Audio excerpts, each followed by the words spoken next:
And welcome to another exciting installment of the Terrorisk podcast. Yeah, it's been a huge, busy week. Not really, kind of, sort of, maybe a little bit. I don't know. It's everyone's working, man. Everyone's working. Trump is president. Yes. Trump is officially the president of the United States of America. Well, he's officially the next president. Right now, it's still Biden. Yeah. He won by like 300 something electoral votes. By 300 and something electoral votes? Yeah. Like, as in 300 more? No, like 312 electoral votes versus Kamala's 200 something. Yeah. It'd be like that. Yeah, it was it's described as like a landslide victory. You know, it's like apparently the turnout. Yeah, he won the popular vote too. Yeah. What's your take on the Trump presidency? I honestly have no idea what he's gonna do, and I hope it's good, but I don't know. Like, it could be bad. Like, I'm not like, I don't have like a ton of faith in him. He is a politician, and you know, everyone's talking about, I want my eggs and my gas cheaper. Well, that's not happening. No, you can't bring down the price usually. Yeah, Trump's not gonna fix. Well, inflation. I mean, no, fixing inflation. If you have 0% inflation, that means prices stay the same. You'd need deflation. Yeah, we're not gonna get. I don't think deflation is possible. It is, but it's very bad. Oh well, yeah, like you need fascism or something. No. Like, the problem with deflation is that it slows down the velocity of money. Meaning, everyone has to tighten their belts. No. Everyone wants to tighten their belts.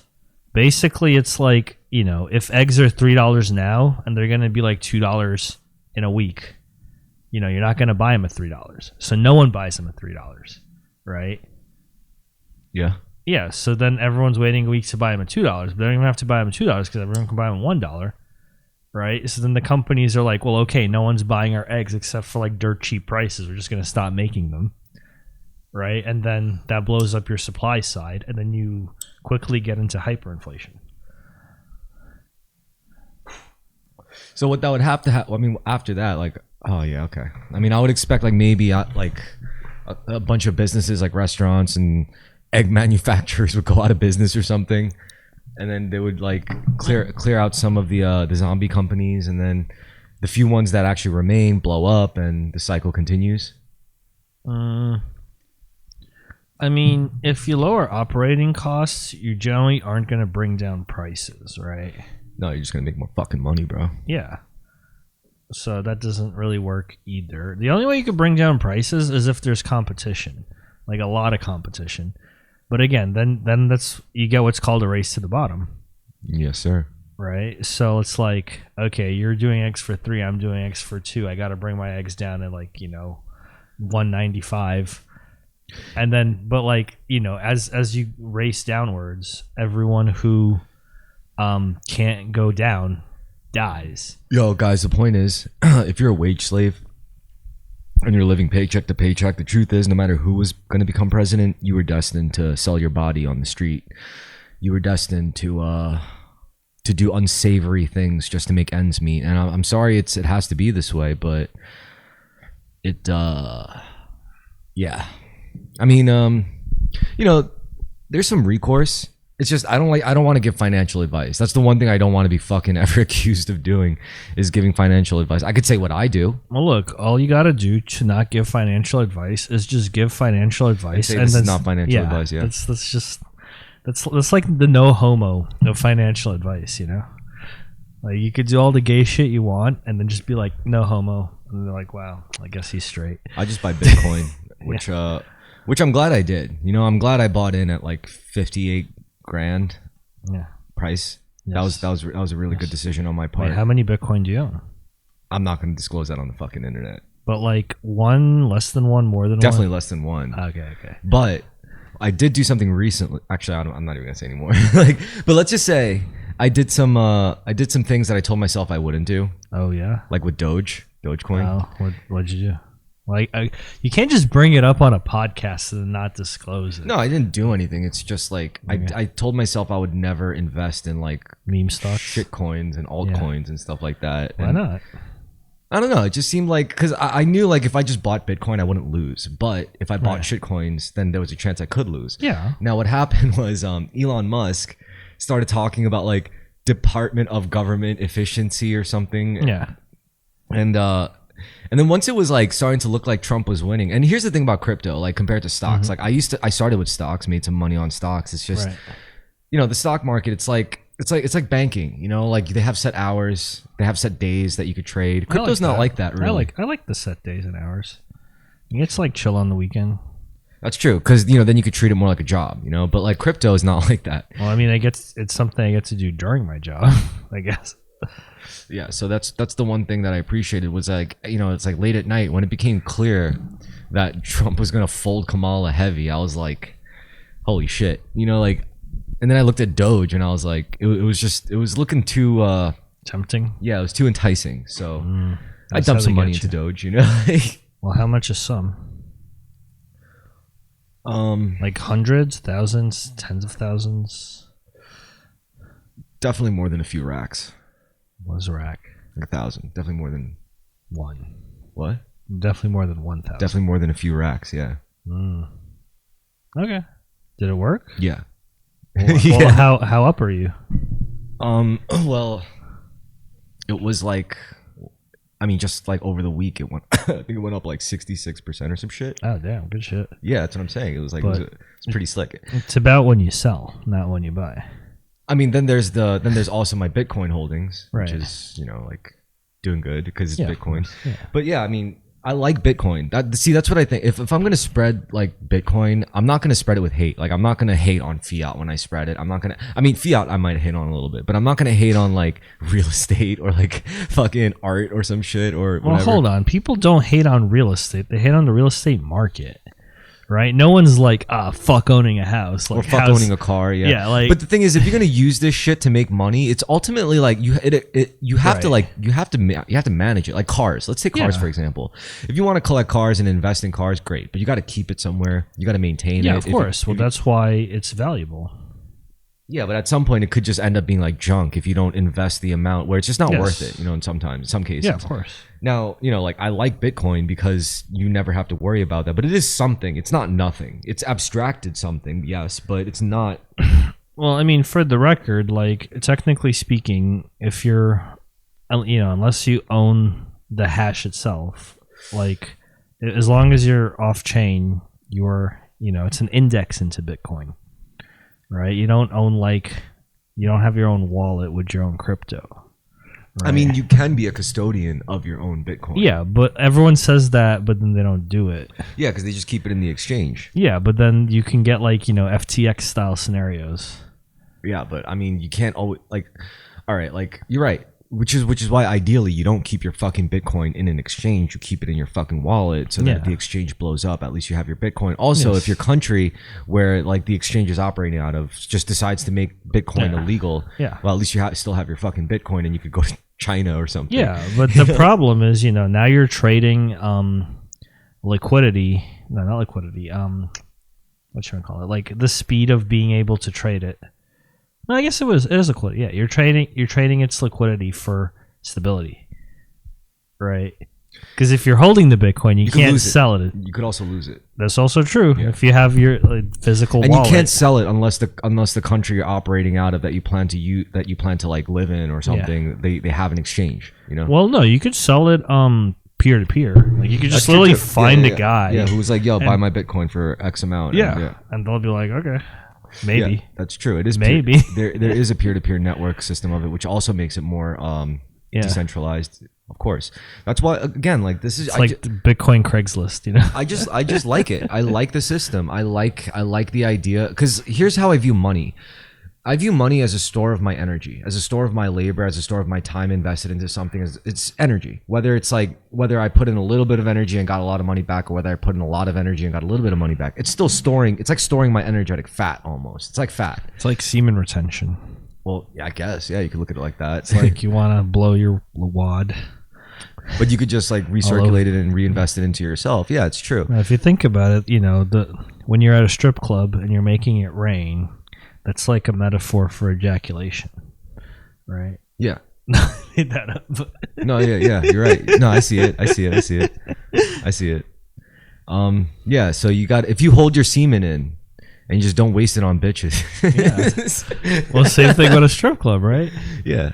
Like you can't ejaculate in I guess in a nice strip club, you can't ejaculate on the bitches, at least in the public part, but you can throw money at them, which is a symbolic ejaculation. I also know there's no point in preaching Bitcoin because Bitcoin insight, much like spiritual insight, in my opinion, I truly believe this actually, it's restricted to those with a need to know. Like it's like how God works. Like if you're fine in life, if you have nothing to worry about, if there's really nothing like that's like making you anxious or whatever, you don't need to know shit about Bitcoin. You don't need to know shit about spirituality either. Your life is fine. Your life is great. However, if you have a lot of worries, if you have a family you're worried about like taking care of, you know, when you're gone, if you have like, you know, I don't know, a lot of traumas or issues, then yeah, you're gonna need to know about spirituality. And you're gonna need to know about fucking Bitcoin. You know, like, yeah. So it's like, yeah, this shit is like restricted to those with a need to know. And honestly, there's a lot of parallels with Bitcoin, and like it is kind of a spirituality thing because it promotes at its core philosophy, like its ethos promotes like autonomy, decentralization. So I disagree with that. The last part specifically, like, I don't think Bitcoin generally lives up to its premise or promise.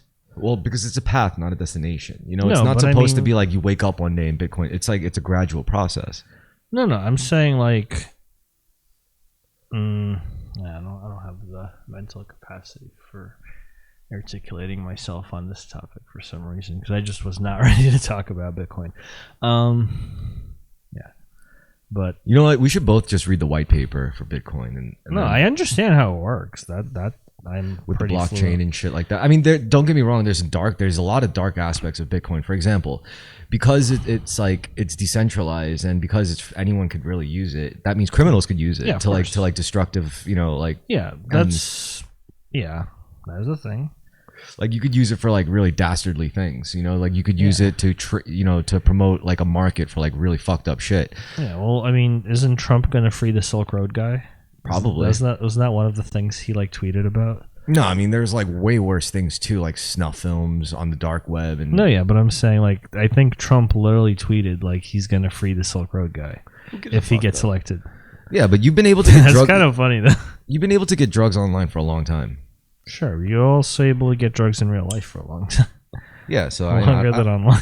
I don't really care about drugs these days. I haven't done psychedelics. I was actually just writing about that I haven't done psychedelics since like 2022. Wow. Which is no, I mean seriously, considering like I went through all that spiritual bullshit and stuff like that, like would you need them? No. Okay. That's why, but probably why I didn't do them. Yeah, so there you go.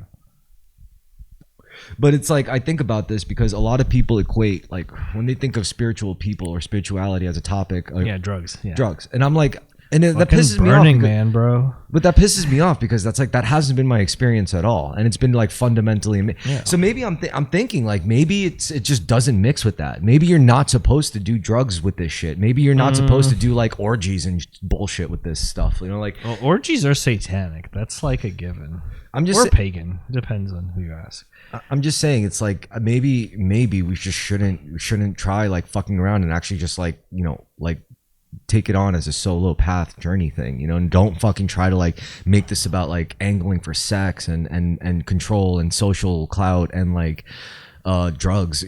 Stay away from the drugs. Maybe it's like when you do drugs in a non-spiritual state, it's just fun. It's fun and games. But when you're in a spiritual state and you do drugs, that's like opening yourself up to demons and shit.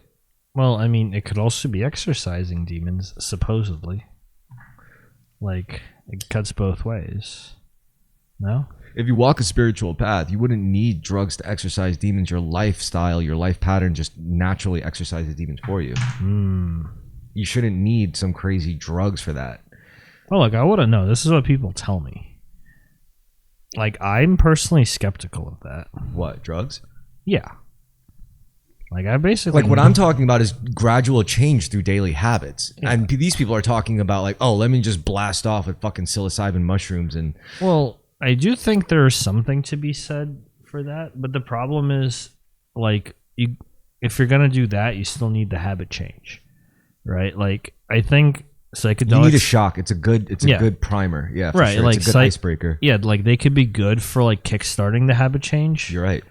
But they're not the habit change itself. No, they're not. Nor are they the solution without the habit change. You're absolutely correct. I agree with you 110% on that. And I mean, that's the conclusion I came to. I don't like I never done psychedelics, so I'm just kind of talking out of my ass here. You've never done psychedelics? No, I just observed people doing it, and they're like, "Wow, my life is so different," and their life is like exactly the same. I'm like okay. It's like, yo, I think Sam High made that joke. It's like, well, are you at least dealing with stress better? It's like, no, actually, I'm still dealing with some stress as we speak. No, but like for real though, they're like, I'm like, well, how did it change? They're like, well, you know, it's hard to explain. I mean, it is true. There is probably a perspective shift. Yeah, but unless you have the will to act on that perspective shift and actually allow it to make fundamental changes and shifts to your life in a positive direction, then it's not really worth much. Well, I mean, maybe it's like a long-term like path trajectory change. I think. All right, but I haven't like seen it. You know, I should give this much credit to psychedelics. What it does do, it's a good primer for this shit. You know, It's a good way to get yourself started, like you said, kick-started. But after you get kick-started, you still have to keep it going. You know, because once it's about practice at that point. And that's what it is. Like when I did psychedelics, I wasn't thinking about spiritual shit. It wasn't until like after I was like had solitude, you know, at post like psychedelic days, and then I had some solitude. And it's after Chris retained semen for a solid month. You really fixate on semen retention. It's just funny. Come on. Why is it? Well, I mean, yeah, it is funny, but I could see how it's funny. It's just what does it interest you at least as a thing? Well, what do you mean by interest? Like, does it at least spark some kind of like interest in you, maybe subconsciously? Well, have I done it? Yes. No. Have I taken it seriously? No. Have you ever like tried mixing it along with like, I don't know, some? Actually, you know what? You don't self-document, right? No. So that's another thing. Like if you self-document, that's something I've been thinking about actually. When I did it specifically as a process that I need to self-document from the beginning to end. I didn't just do it for shits and giggles. I wanted to like record myself doing it every single day so I could see the change. And once I observed the change, I was like, this is serious fucking shit. Right. Because I guess it changes also like the whole vibe of the act. It's like it makes it more like a committed thing, you know? And you feel better once you complete it. You're like, this is it, the 30th day. And it's like, it feels, and it's like, I definitely feel fucking different. You know, like, first of all, you do feel like you accomplished something and you didn't hurt yourself. I mean, you didn't hurt anyone else. I remember when I did it, I didn't like, I just thought it was like entertaining. Have you put a little more thought into journaling? Yeah. So I feel like life is kind of like pushing me to document, as you say, like not just you, but like just all kinds of factors. Bought me some nice notebooks. Yeah. But like, well, I'm generally starting with like documenting like projects because I'm realizing like a big problem with projects. Dude, I didn't start with forget shit. I didn't start with journaling. I first started self-documenting with semen retention, and through that, I remember. And through that, I started journaling, and I was like, that was another thing. That was another reason why I love that. I would have never discovered journaling without semen retention. Right. No, but like when I did semen retention, I was just like, you know, I just did it. But the thing is, it's like if you're doing semen retention and you think about nothing but semen retention, or jerking off, or being. I didn't think about it at all. I just like did it. Okay, that's good. Like I guess I mean, as I've said on the podcast previously, it's like for the first like 3-4 days you think about it, and then after that you just kind of forget. Another thing I liked about semen retention, for me personally, is that through that I quit porn. Like when I gave up porn, like so I just masturbate with your mind. If I do masturbate at all, usually I'm like too tired to masturbate. You know, because I do a lot of shit throughout my day these days. Like before, I just want to harp on. I just want to bitch about that because I never complain about it. Wait, sorry. Well, actually, you know what? You seem like you want to say something. What are you going to say? Something? No, I was going to say I feel like oftentimes the big reason I would masturbate is because I had like excess energy at the end of the day. Yeah. and like you just want to blow it off so you could like go to sleep or whatever, right? Yeah. And yeah, it's like if you have like a satisfying day, you don't have to do that. You don't feel that way. Yeah, you're right. So it's sometimes that satisfying day is just like I came home drunk. So maybe not. I think for me it's okay, so this is what I was back on, like gonna harp on. I was like, I didn't want to, I never wanted life to be this way. I always told myself I want a more active life, you know, which is great. You know, like ever since I first moved to this apartment, like what is it, like a few years ago after my breakup, I was like, yeah, I want to fucking, I want to start doing more shit. I want to start a podcast. I did start doing more shit, you know. Well, the podcast I was doing before I even moved in here. It was just as I did the podcasting and got better at it, like I met cool people, you know, made some good friends. Yeah, of course. And got to do like regular things with old friends, you know, like yeah. So this has been fun, and like nice.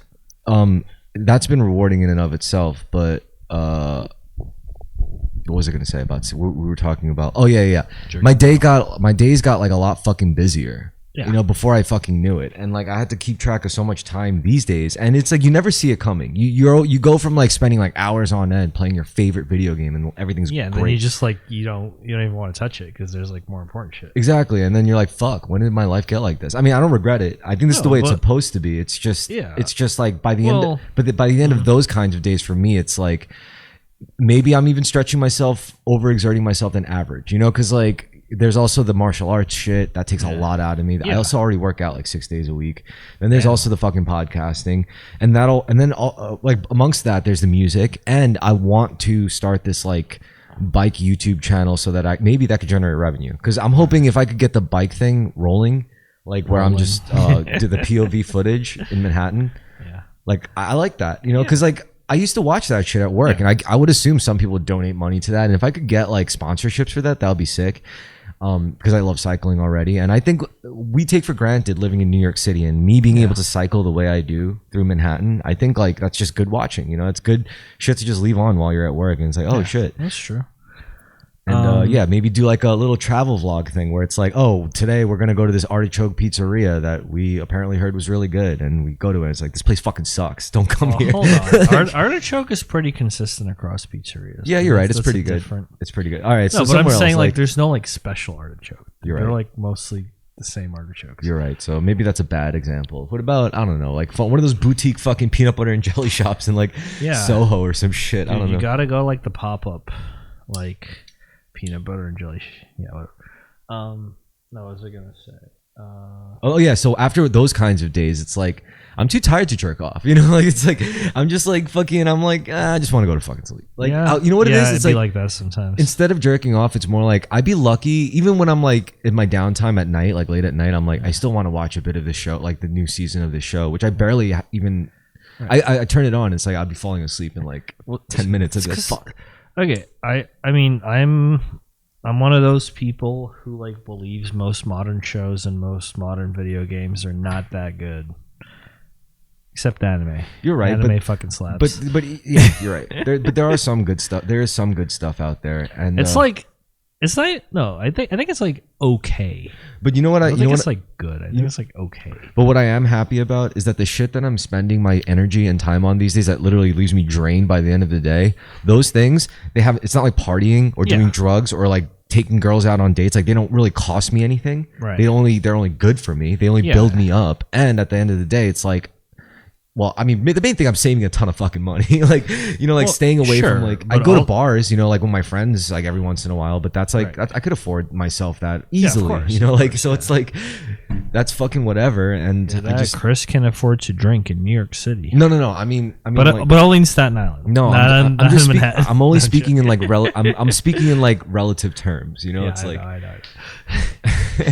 You don't want to drink in the city though. This is way too expensive. Well, I live in Staten Island. There's so many good like. Yeah, you guys have cheap ass bars out here. Dude, there's so many good places out here. Yeah, I know. Lots of good pizza, of course, because there's so many fucking Italians. And God bless Staten Island. God bless America. God bless all of you fine folks. No, Staten Island is not blessed, but.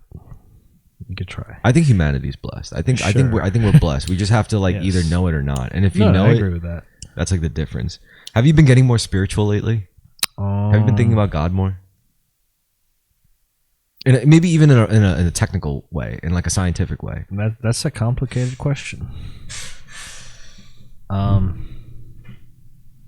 mean, it was funny because my now ex-girlfriend was much more religious than me. Yeah. But I found myself being more spiritual than her.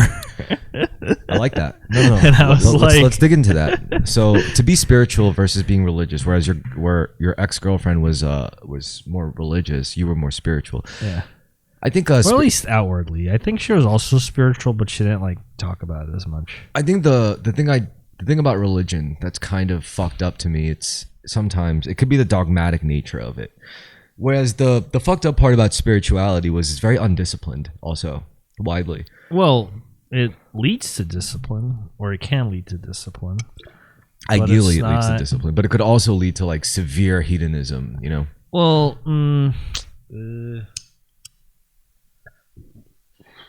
I don't think so. I think it can be abused, but I don't. Yeah, but I don't think that's abused to what end? You know, like, well, like for pleasure, obviously. No, but I think if you're going to be hedonistic with spirituality, you're not like. There's a term. You're not doing it right. There's a term for it. They call them bliss junkies. Sure, but like. You're not doing it right. You're absolutely correct. That's to me. That's like a weird. But it makes sense because you would use anything you can for escapism if your life sucks that bad. But like, I feel like proper spirituality, as you like to say, is about like life alignment, right? So like, if you find yourself, you know, misaligned and like just constantly greedy, right, and constantly trying to be like more happy, more whatever, more like emotion, more endorphins, whatever the fuck you call it, right? Like that's not aligned. No, it's not. Right? Like you're just masturbating on a metaphysical scale. Yeah. Right? That to me is like, yeah, you're not doing it right. Yeah. So to me, one of the signs I look for when like it is quote unquote doing it right, it's like one of the guiding principles for myself is it's not about doing more, it's about doing less. Do less bad shit for you. Do less over consumption. Do less fucking, I don't know, like less is more, basically. Like the less you focus on, the more what you focus on becomes like potently manifested, you know? Yeah, I could see that. Because your attention is like energy, and whatever you pour your energy into like that will eventually like manifest. It could be negative too. Like if all you think about every day is like the people that fucked you over, what's going to end up manifesting in your life is people fucking you over. Like, because that's going to be your reality. You're going to tune yourself to that reality. Okay, I don't necessarily think of it like that's not a good framing. Maybe you just never considered it that way before. No, I did, and I don't. No, okay, so I don't think fixation is inherently bad, especially if it's fixation on problems. The question is whether or not it's productive. I'm saying fixation is counterintuitive to solving problems. No, I don't think it. No, I don't think it is. I think it is. It can be, but I don't think it is. I think it is. Like, generally speaking. You know what I think fixation is for? Fixation is for the underlings of the true geniuses. The geniuses don't have to fixate. The geniuses, it comes naturally, but they need underlings to fixate on tasks given to them and to fixate on concepts that say, like, the genius just doesn't have time to deal with. It's like, yo, listen, I need you because I know you're good at fixating on this specific thing, so go fucking fixate on it and give me whatever you come up with. And it's like, yeah, you need people to fixate on shit for sure, but it's like, I mean, at the same time, it's like you ultimately choose what to fixate on. You don't have. There's nothing forcing you to fixate on what it is you're focused or one specific problem. There's so many problems to fixate on. It's a losing game. Like, yeah. Problems. No, I disagree with that. Problems need to be solved, but your idea shouldn't be on fixating one single problem. Your real solution is to solve as many problems as you possibly can. Because we're talking about solving problems. Fixating on one problem out of like an infinite number of problems. No, you're better off just focusing on like a broader scale of problems. No.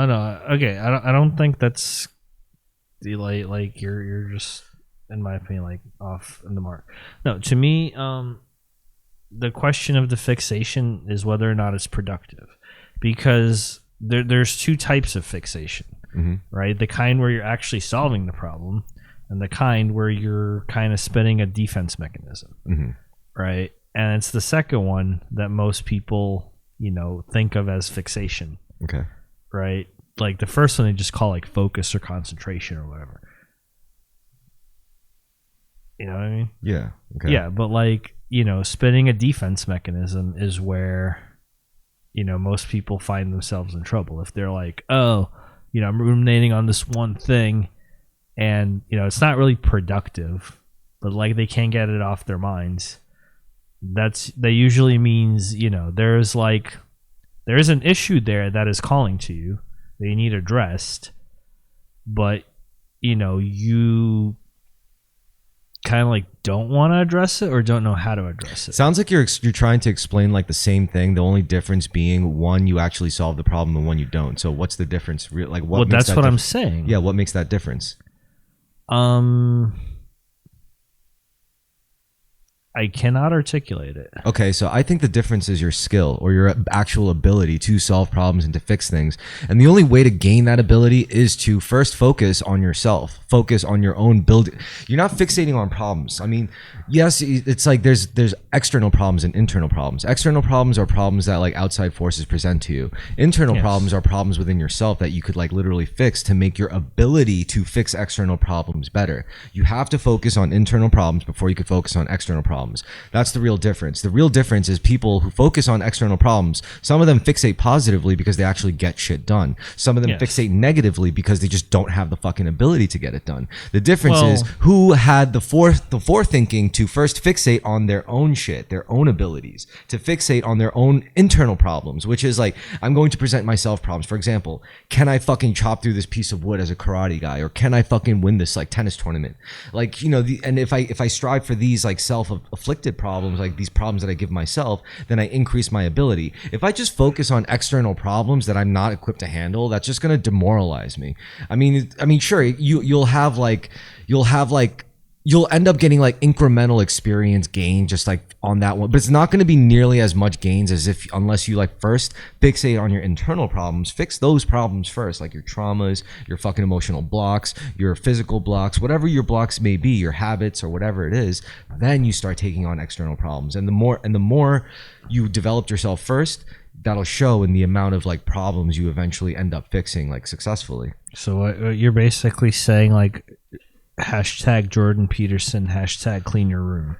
I mean, to me, it's just common sense. I don't even have to like recall any a wiser person. I do think Jordan Peterson is a wise guy. It's just a wise guy. It's just like I think this is just common sense to me personally. But also at the same time, I could understand why you could easily be detracted from that common sense thinking, like to falsely be made to believe that this is way more important. I could get that. I understand how easily that happens to us, me included. Yeah, like I could easily end up fixating on the wrong thing. We all do. Yes. It's just like if you keep fixating on your own problems first, trust me, like you'll get better as you fix those, and then eventually the external problems that you're supposed to fix will naturally come before you.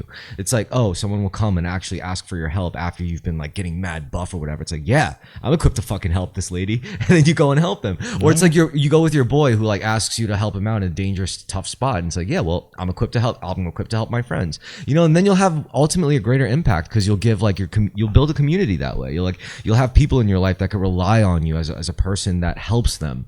Yeah, that's building, really and eventually building real skills is like a big deal. That's self-afflicted problems, and you got to fix those. Oh, not you specifically. I just mean like people in general. Yeah. It's just, I mean, that's too probably. Yeah. That's my take on like fixation. Like when it comes to like focus and energy, it's a form of chi. It's like it's a manifestation of chi. Like whatever you focus on is going to develop. Now, if manifesting is so good, why don't we have women manifesting?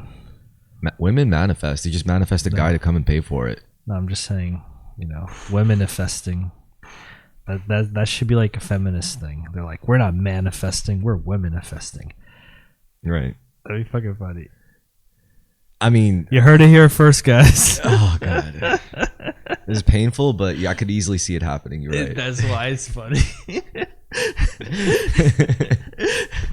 Oh man, I don't want to. Actually, you know what? Whatever. Because honestly, women have been arguably more into spirituality than men for a long, long time. Yeah, but sometimes I doubt the quality of it. Well, their fixations are always on the wrong thing because they're fixating on relationships with spirituality. They're fixing on like money with spirituality. Like as a guy, no, I feel like they're fixating on like this will auto magically solve my problems for me. well, that's what I'm saying. And to them, that turns into, well, I just got to manifest the right lover, the right partner. I just got to, because that's their ultimate problem. That's their most existential problem is, can I have a baby? Ooh. Otherwise, it's very masculine. Is, can I make an impact? Can I leave a legacy? That's very masculine. Can I make a mark on this world? Can I carve can I violently carve a mark How on many this world? bitches can I impregnate? Yeah. No. Well, that's the male way of thinking, you know, whereas the female is like, can I sustain life and like nurture it and create something beautiful, like in a human. Yeah, I agree with that to some degree, but what was I thinking about? Womanifesting. Yeah, womanifesting. It's manifesting, but for women. Yeah, indeed. Which, I mean, it'll probably be the same thing. I don't think women manifest any differently than men. They're not. Yeah, there's really It's no just the fundamental same difference. Yeah, thing. it is. But now we made it a gendered experience. No, you're trying to make it a gendered experience. I'm not trying to do anything. Yeah, I'm you're trying just to call it suggesting womanifesting. it. You're trying to call it womanifesting. I'm not trying. First off, I did call it that. You did. You're calling it that. Second, no, I mean it's kind of parody, obviously, because you know things get needlessly gendered these days. Well, it is. Well, for like no fucking reason. No. That's a huge part. Of, first of all, that's a huge part of manifesting. It's just done incorrectly. Like manifesting is an alchemical practice. It's a mental art. It's a form of mentalism. Now, when it comes to the mental art, like the Hermetic arts, it's one of the Hermetic laws is everything has gender. Everything has a male and female counterpart to it, including like boats, what? and cars. Yeah, they're all female. Go figure. No, I just mean like everything has a male and female counterpart to it. And when you think of it that way, it's like when it comes to manifesting really happens when you could reconcile the masculine and the feminine within yourself. Everyone has both in them. I mean, to different degrees, of course, because you know our gender expressions or our sex expressions are different in like the biological body. But ultimately, spiritually, we do have like male and female tendencies in all of us, and it's just about reconciling them both, not like making one more stronger than the others, making sure they don't fuck with each other. That's really all you have to do is make them at peace with each other. And if you could do that within yourself, you'll be fine. Whether you're a man, woman, whatever the fuck you want to identify as, if you could truly reconcile that like inner turmoil between your masculinity and your femininity, you'll be absolutely a-okay. And the only time it's not okay, it's like it's really with damaged people. Like hyper masculine guys are probably like sexually traumatized in some way, or it's like hyper feminine girls are probably like hyper conditioned to be super feminine in some fucked up ways. Like it's yeah, I agree with that. Yeah, truly, it should be like some kind of like good equilibrium, and that doesn't necessarily mean like women should be feminine and men should be masculine. It's really just like this kind of homeostasis with your like your feminine side and your masculine side is not at war with each other. That's what it should be. And then when you could do that, you could manifest a lot easier. Like whatever you say, it's like, okay, I'm gonna manifest my victory in this tennis tournament. I don't know why I keep saying tennis tournament as an example, but like, because you want to play tennis. I want to play tennis. Yeah. Well, actually, it's pickleball now. You've been incepted. I don't want to play no fucking pickleball. No, you want the long distance running. I'd rather play handball, even though that's like harder, way harder. Badminton. Badminton's hard too. Is it? Yeah. I actually have no idea. It's really hard. Like high level badminton is very hard. Well, high level anything is hard. High level tennis is like way fucking hard. High level gay sex. Yeah, sure. Gay sex is someone I forgot who said this, but they were like, way to shift the topic. What? Said way to shift the topic. What about pickleball? About gay sex. Gay sex? No, I forgot. It's like something about pickleball just makes me think of gay sex. I don't know why. I wonder why. Just take a walk down the Lower East Side on a summer afternoon. Yeah. on the weekend. Oh my god. Anyway, okay, fine. Gay sex. Gay sex. I forgot what they were saying. It's like it's objectively the funniest sex. Well, that's an interesting question.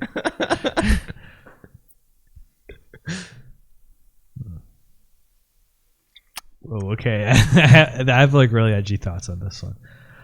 All right. Because I'm like, I feel like bestiality or like pedosex is funnier than gay sex. Oh my God. See, we could say that now because we live in a Trump America. Yeah, I don't know. No, but I'm just saying, like, imagine like fucking like a toddler. Like, that's fucking funny. I don't want to imagine that's weird. this. I don't that's want like to imagine so weird. it. I don't want to imagine it, but it can be. It's like it's so absurd. It does. Yeah, that's what I mean. It's like actually on the edge of like. But you know what it is? shit, It's like, the fact is, like, that is the most evil act you could Yeah. ever think of doing. That's why it's like absurdly evil. It's comedically evil. And here's the thing about it. This is why they get like celebrities and like high level people to do it in front of a camera in some like weird party ritual satanic situation, because they control your soul at that point. They could get you to do whatever they want. Like if they tell you to get on camera and say exactly this down to the fucking T, and knowing that they have this over you in society, you're gonna say every fucking word without a beat. You're gonna do every single thing they tell you to say. Yo, this is like serious shit. I mean, this is what scares me about it. Is like these are the people that influence our world, like just doing this shit, and it's all done through. And the whole idea is like, yo, when it comes to like all this like high level elitist occult shit, it's either you become a fucking pervert or a fascist. Like that's the two outcomes, you know? Like you either become like this like fascist, this like fifth dimensional fascist, is like for the all is one mindset with the God mindset, which I kind of subscribe to, you know. I do believe in God and all that shit, but on the other end of it, it's like they're just fucking perverts, you know, like most fucked up satanic perverts. And it's like, really? That's all we get? All we get is either like this like law of one, rule of one thing, or this fucking like this hypersexualized elitist perverted shit. It's fucked up, dude. That's like, it's like rapture shit, you know. It's really fucking crazy. Oh, okay. So I mean, sometimes I like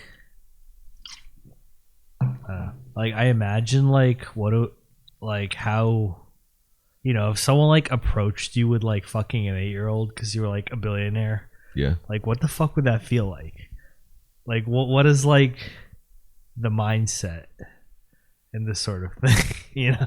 You're right. Why would they do that? Like, why would they?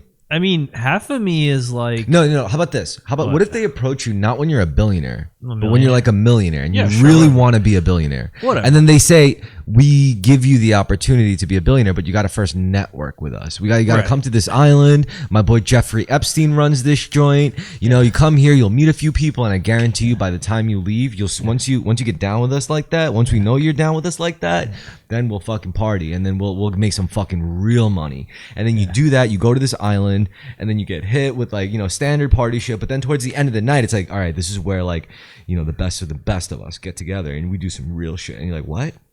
And then you see like Bill Gates. Yeah, I imagine it going down differently. Okay. No, I have like a whole vague stand-up bit about this, which I could never deliver correctly or would ever want to deliver in real life. Right. But we're on a podcast, so I guess it doesn't count.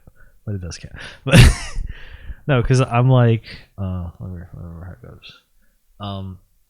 It's like, you know, you're like at the party, right? And you know, like you're like chilling, and then you see like, you know, like everyone's like fucking all these kids. And it's just like, damn, it's fucking weird. And then, you know, some guy comes over to you and he's like, yo, like, you down for like one of these, like, you know, kids he like presents to you?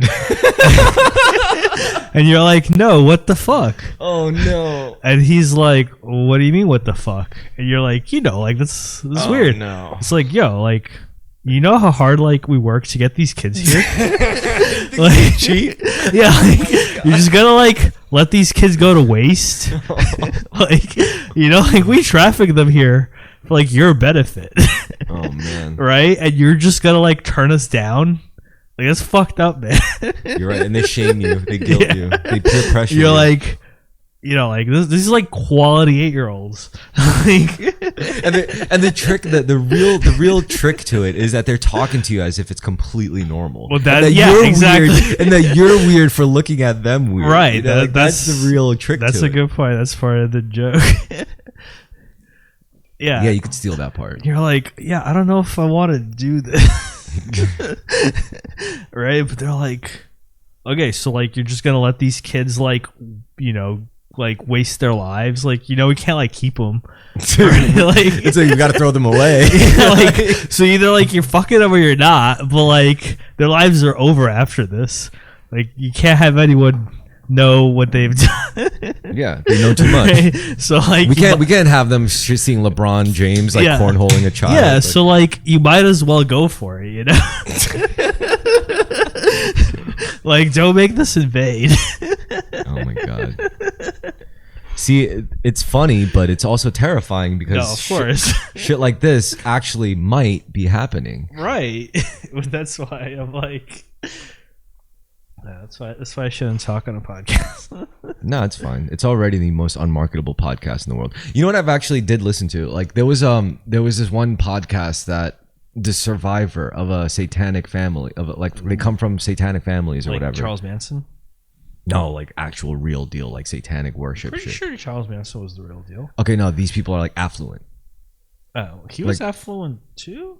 Nah, I don't know enough about this. And they don't operate like out like wild like that. They operate like within the confines of the system and above it because there's so many powerful people in on it. Okay. But like these people as kids grew up in families that were like high level in like satanic churches and shit, and apparently had to engage in There's satanic churches? yeah. Okay. Interesting. And they fucking they survived these they call them survivors because they eventually had to break away from their families, right? And when they told their stories, they talk about, and it's what's fucked up is like they talk about it as if it's normal. And if you look them up, like you could kind of like sort of confirm this shit, like where like their whole lineage, and like some of them like come from families that actually got like indicted and all that shit. Right. And when they talk about this shit, it's like, yeah, like the guy, well, there's one guy, he was apparently a survivor, and he was involved in like a breeding program as a child. Like they would like have people like have like him as a child breed with these people with like these other, you know, young girls, and it's like they would say he said it was because they're very big on bloodlines, right? And it's because he had the blood of like Solomon, like King Solomon's lineage or some shit, or like King David. Suck a dick. No. I should have said that. But here's the deal. Whether or not it's true, they believe it's true, and in the pursuit of believing it's true, they allegedly did all this fucked up shit, right? I can see that. So that automatically makes it a problem. And because of shit like this, there's like this own brand of abuse called SRA, satanic ritual abuse. Okay. No. I mean, I imagine satanic ritual is already like abuse implying. No. Seriously, think about it. Like Yes. these people were fucked with to such a degree, Right. like on so many levels, where you can't just use standard therapeutic like No, yeah. I would imagine. procedure to like help them. You have to use your very nuanced methods that does involve counteracting with your own positive like spiritual frameworks, you know, like because you can't what else can you do? And this is serious because what it means is like people can be like broken down to their soul, to their spirit, where it's like you're gonna try to like help their mind, but they're literally gonna be like, no, I'm possessed by Lilith, you know, shit like that. Like Yeah. Just make them watch Evangelion on repeat for like in a month. So shit, I don't know. Like Clockwork Orange. yeah. No. Sorry, I should take this more seriously. No. It's fine. I was, first of all, I'm thinking about satanic ritual abuse, but now I'm also thinking about like how it's like, you know, I always did like say like I want to make this podcast funnier, but it's like I'm thinking about like what it actually I mean, when it comes to stand up, right? Like you either got it or you don't. But besides you either stand up or you sit down. Those are your two options. I don't know. But when it comes to like funniness, I don't know. There's like kind of a formula to it. There can be. Yeah. But it's not inherent. Yeah. It's like saying there's a formula in music. Yeah. Like there can be. Yeah. But you can do whatever you want. As long as it's funny. I think the only thing that really counts as a consistent thing in like music that you could truly lean on is frequency. Like, you know, the frequency of a sine wave or the tone, like the tonal frequency. It's like at what hertz is this specific tone playing? And you could literally just play that specific tone and call it music. Yeah, I disagree with that, but okay. Why do you disagree with that? I mean, I know you. That's just. I know you just reflexively say that usually with most things. Yeah. No, I've agreed with you a lot. No, like half the time so far. I'll take 50-50. I keep track of these things. That's a little autistic, but okay, I'll accept it. Yeah. No, I mean, I keep track of a lot of weird things. Yeah, like the scope of a conversation. Okay, so something I like to keep track of as a topic change, I guess, is where I got a piece of information from. So, like, if I say something, I tend to be like, how do I know this? Right? And it's like, you know, did I hear it from a friend? Did I, like, read it? Did I, like, synthesize it myself? Or, like, experience it? And I thought that was, like, an interesting thing to do. Because, you know, it's like citing your sources. Yeah. Because I think like a big problem in the modern world is people would like hear ideas and they're just imagine like they came up with it themselves, right? So like the TV would tell them like something. No, I mean, okay, so and then they'd just be like, yeah, like I know this. Yeah, and it's like you don't know this. No. You just heard it from like the media. No, so my problem is like I usually say it's like, oh, like I know I didn't make this up, but I'm usually always like, I forgot where I heard it from because like that's the thing. Yeah, but you know you heard it from. Yeah. So at least I always say that's like a difference. At least I say it's like I didn't make this up, but I just fucking forgot where who said this. You know, and that's my problem. It's like I should make a better effort to remember, but it's just at least that you're right. I do know when I didn't make something up. Yeah. Because you know why? I think what really helps with that is this is how I treat ideas now. I don't treat any of my ideas as truly original. I don't think any they can be. No, I don't think any of my ideas really came from me. I think really it's just like it's allowing the ideas to come into my mind and for me to like be able to be in a state where I can accept an idea. The ideas were already out there. Well, it's just up to me to like accept it and to be able to kind of fuck with it and mind frame it my own way to like make it my own. But still, like it's not really my idea. I didn't really truly originate that. It didn't come from me. It didn't generate from me. It was in the collective subconscious. You know? Yeah. No, but I think I was gonna say there's 3 ways you could get ideas, but you're right. There's actually 4 ways. The first one is secondhand sources, right? As in someone told you about it. Okay, you're right. Firsthand sources, you experienced it. Yeah. Synthesis, which is to say you heard a bunch of ideas and you logically combine them into a new one. And then I guess the fourth one would be like divine inspiration / random. Well, to me, that's what it is. It's like your mind is just like this I think thing. 4 is all of the above in a way. No. To me, yeah. No, because like, you know, if I tell you like, all is under God anyway, so. I'm just saying, if I like tell you like, yo, the Federal Reserve is evil, here's why. Right? Like, I would say, look, you didn't come up with that. God sent me a Dimitri to tell me like this, give me this idea, you know, so it came from God. You know, like all of these ideas come from God. Yeah, but that's like reductive framing. Not really. It's not truly reductive. It's more. It's the ultimate synthesis, in my opinion. Yeah, but and what I mean, it doesn't take away or add any value to any ideas that come before you, like from a friend or from whatever, like, you know, or synthesis, or it doesn't cheapen any of that. What I'm saying is like ultimately it comes from source, as all things do. Yeah, okay, but like I'm saying the reason you want to differentiate between these things is because giving credit where it's due. Well, there's also different degrees of reliability and different like validity almost. Like you have to kind of treat them differently, right? So like if you experience something firsthand, you can be like, oh, you know, this is something I know personally. Yeah. But like you may not necessarily be able to generalize. You know, I think that's what you're describing is probably my greatest strength when it comes to that shit, because I'm willing to have those experiences, you know, to experience things first. Because if you could actually go out and do things firsthand, then you could say you could report more things. Yeah, and it's like you can learn a lot of pieces firsthand that are not obvious or like cannot be conveyed secondhand. That's true. Or like as easily, you could say. Well, yes, but no. Like, I mean, I feel like I keep having to bring this up everywhere. You know what embodied cognition is?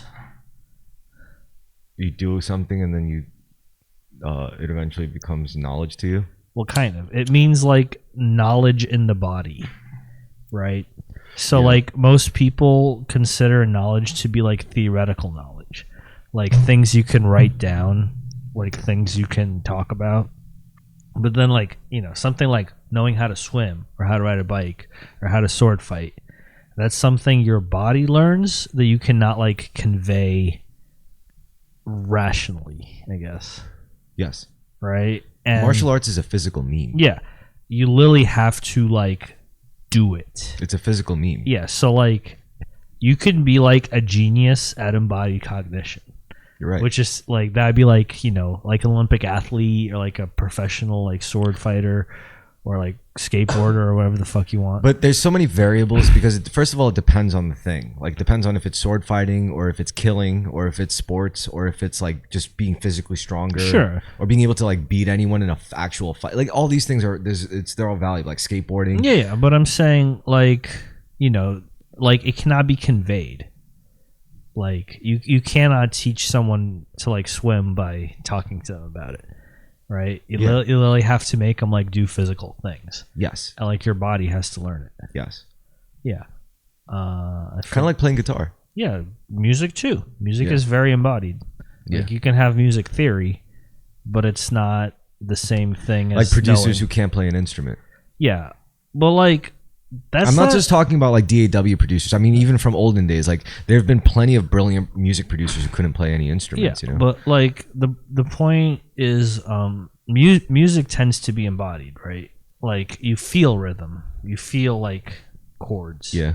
Like you feel like harmony, you feel melody, right? Like these are all, like you can say like, oh yeah, that like A went to a G sharp, to a G or whatever the fuck, like. But unless you know what that sounds like, that's just like a very abstract statement.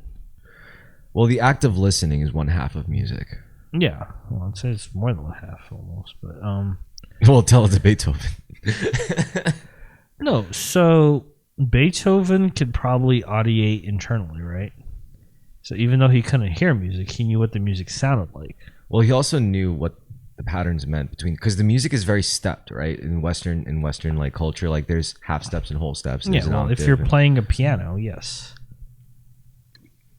Yeah, in Western music for the most part. I'm saying if you play a violin or if you play like something where it's variable pitch. Well, even that could be quantified. I mean quantized. Quantized, sorry. Yeah. Yeah. Well, that's part of the training is you can quantize it. Well, all right. I think I did meant quantified, but you're right. The better term is the more specific musical term is quantized. Yeah. And I forgot where I was going with this, Rance. I'm sorry. Body cognition. No, but what was I saying that in response to? When I was talking about how many variables there were with like skateboarding and sword fighting and no, that was before that. Before that, when I was talking about how ideas don't originate. Yeah. Fuck, no, I don't remember what that means now. Ideas don't originate from the self. They're already out there. We just like have to be in a state to be able to receive ideas, and then we do something with it, manifest something with those ideas, or not. Yeah, okay. I completely forgot the connection between that and embodied cognition. Yeah. And embodied cognition. Sorry, I'm just tired. Well, the idea is you practice something enough and you get good at it. Yeah. And music is a big one because music probably distracts you. Or thinking about music. It's all good. How is your music stuff going? Are you still in that band? Yeah. No, we are going. We have like 6 songs, maybe 7 songs. Working on the 7th and the 6th. How many songs do you need for a gig anyway? You only need like 5. Well, it depends on how long they are, right? I don't know. I think 4 or 5 songs would be good for a set. Well, that's what I thought, but our songs are like 3-4 minutes long. That's fine. No. I've seen punk bands literally just go 4 or 5 songs, like fast songs, and then just be done. Yeah, it's about convincing them to want to play. Like my drummer is like, we need more. We want like at least 30 minutes of material. We're up to like 24 minutes of material. So that's enough, definitely enough to play. Yeah, I'm like, we could do this. So like, why don't they want to do it? Are they nervous? I don't know. Like, the problem is half my band is experienced musicians. Mm-hmm. So, like, you know, if they're playing, like, a normal gig, they're just like, oh, this is, like, loser shit. Kind of, you know? That's not cool. I know. You can't assume that about that. Well, yes, but no. Well, like, you know, the other half of my band, which is me and the guitarist, like, we have not played that many gigs. So then why don't you just tell your band to play gigs? Well, that's what I'm trying to do. And they're not, and they're saying... They're like, we don't want to play a gig unless it's going to be, like, amazing. Really? And I'm like, but you can't do No, that. no, that's bullshit. That's an That's what I'm excuse. thinking. That's bullshit. They either gotta Yeah. straighten up or it's not gonna work. Because it's never gonna satisfy. It'll never be enough. No, that's what I'm saying. It'll never be enough for them. If anything, if you stick with these guys in particular, then you might as well just be like, well, let's just make internet videos then. You know, because Right. you might as well just do that. If they're not gonna do that. No. I mean, the goal, we are consistent on the goal, but like, I could see their hesitancy, right? Because like the other two have played like probably like 200 gigs, like, or like more than 200 They sound gigs. old. Yeah. We're not that old, but like, I'm just saying, like, if you play like over 200 gigs, it's like weird for you to be like, okay, basic bitch shit. Right? You're like, that's I bullshit. used to be king, bro. No, that's fucking bullshit. That's some prima donna fucking Well, bullshit. yeah, I know, but like, it's hard to humble yourself like that. I kind of get it. No, you shouldn't. You shouldn't have any tolerance. I would never have tolerance for that shit, ever. But at the same time, I cannot say anything because they played 200 gigs and I didn't. I just can't. I could never tolerate that mindset in anything. I don't care if it's music, especially not in martial arts, because that's like the Right. opposite of martial arts. Like in martial arts, like no matter how experienced you are, you still get down and clean the dojo. You know, like you still Yeah. fucking. No, fuck that. Fuck that mentality. I'm just so against this shit. I'm No, like, I agree with you, but at the same time, I'm like, I kind of get it, you know? I kind of get it too, but that's just ego. It's not. It's only appealing Yeah. pure ego, and fuck that shit. I think No, you'll. but like musicians operate on ego to a large extent, you know? So you can't just be like, if you're working with, you know, musicians who are good, they tend to have big egos. So then that's gonna. And it's very hard for you to be so like, then yo, that's humble gonna- yourself. So then that's asshole. gonna limit you. Yes, but it's also like you simultaneously need the drive from the ego, but you also need to like humble yourself. Like, it's a paradox / dichotomy. Like, you gotta be like, I'm the shit, but like, I will also like do the most bare minimum if Well, I have to. Well, there is another. It's that- There's another aspect of it.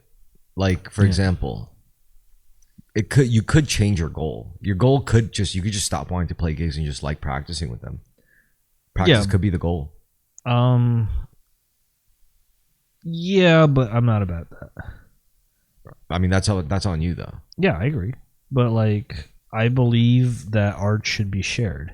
Well, that's still your shit compared to theirs. You know, like that's Well, your no, belief. but they agree. Would you? I mean, sounds like you're speaking for them. Like, I mean, they I should would, interview the band. Really. You're right. Okay, they would outwardly say they agree. No, I think it's just the fear of failure, you know?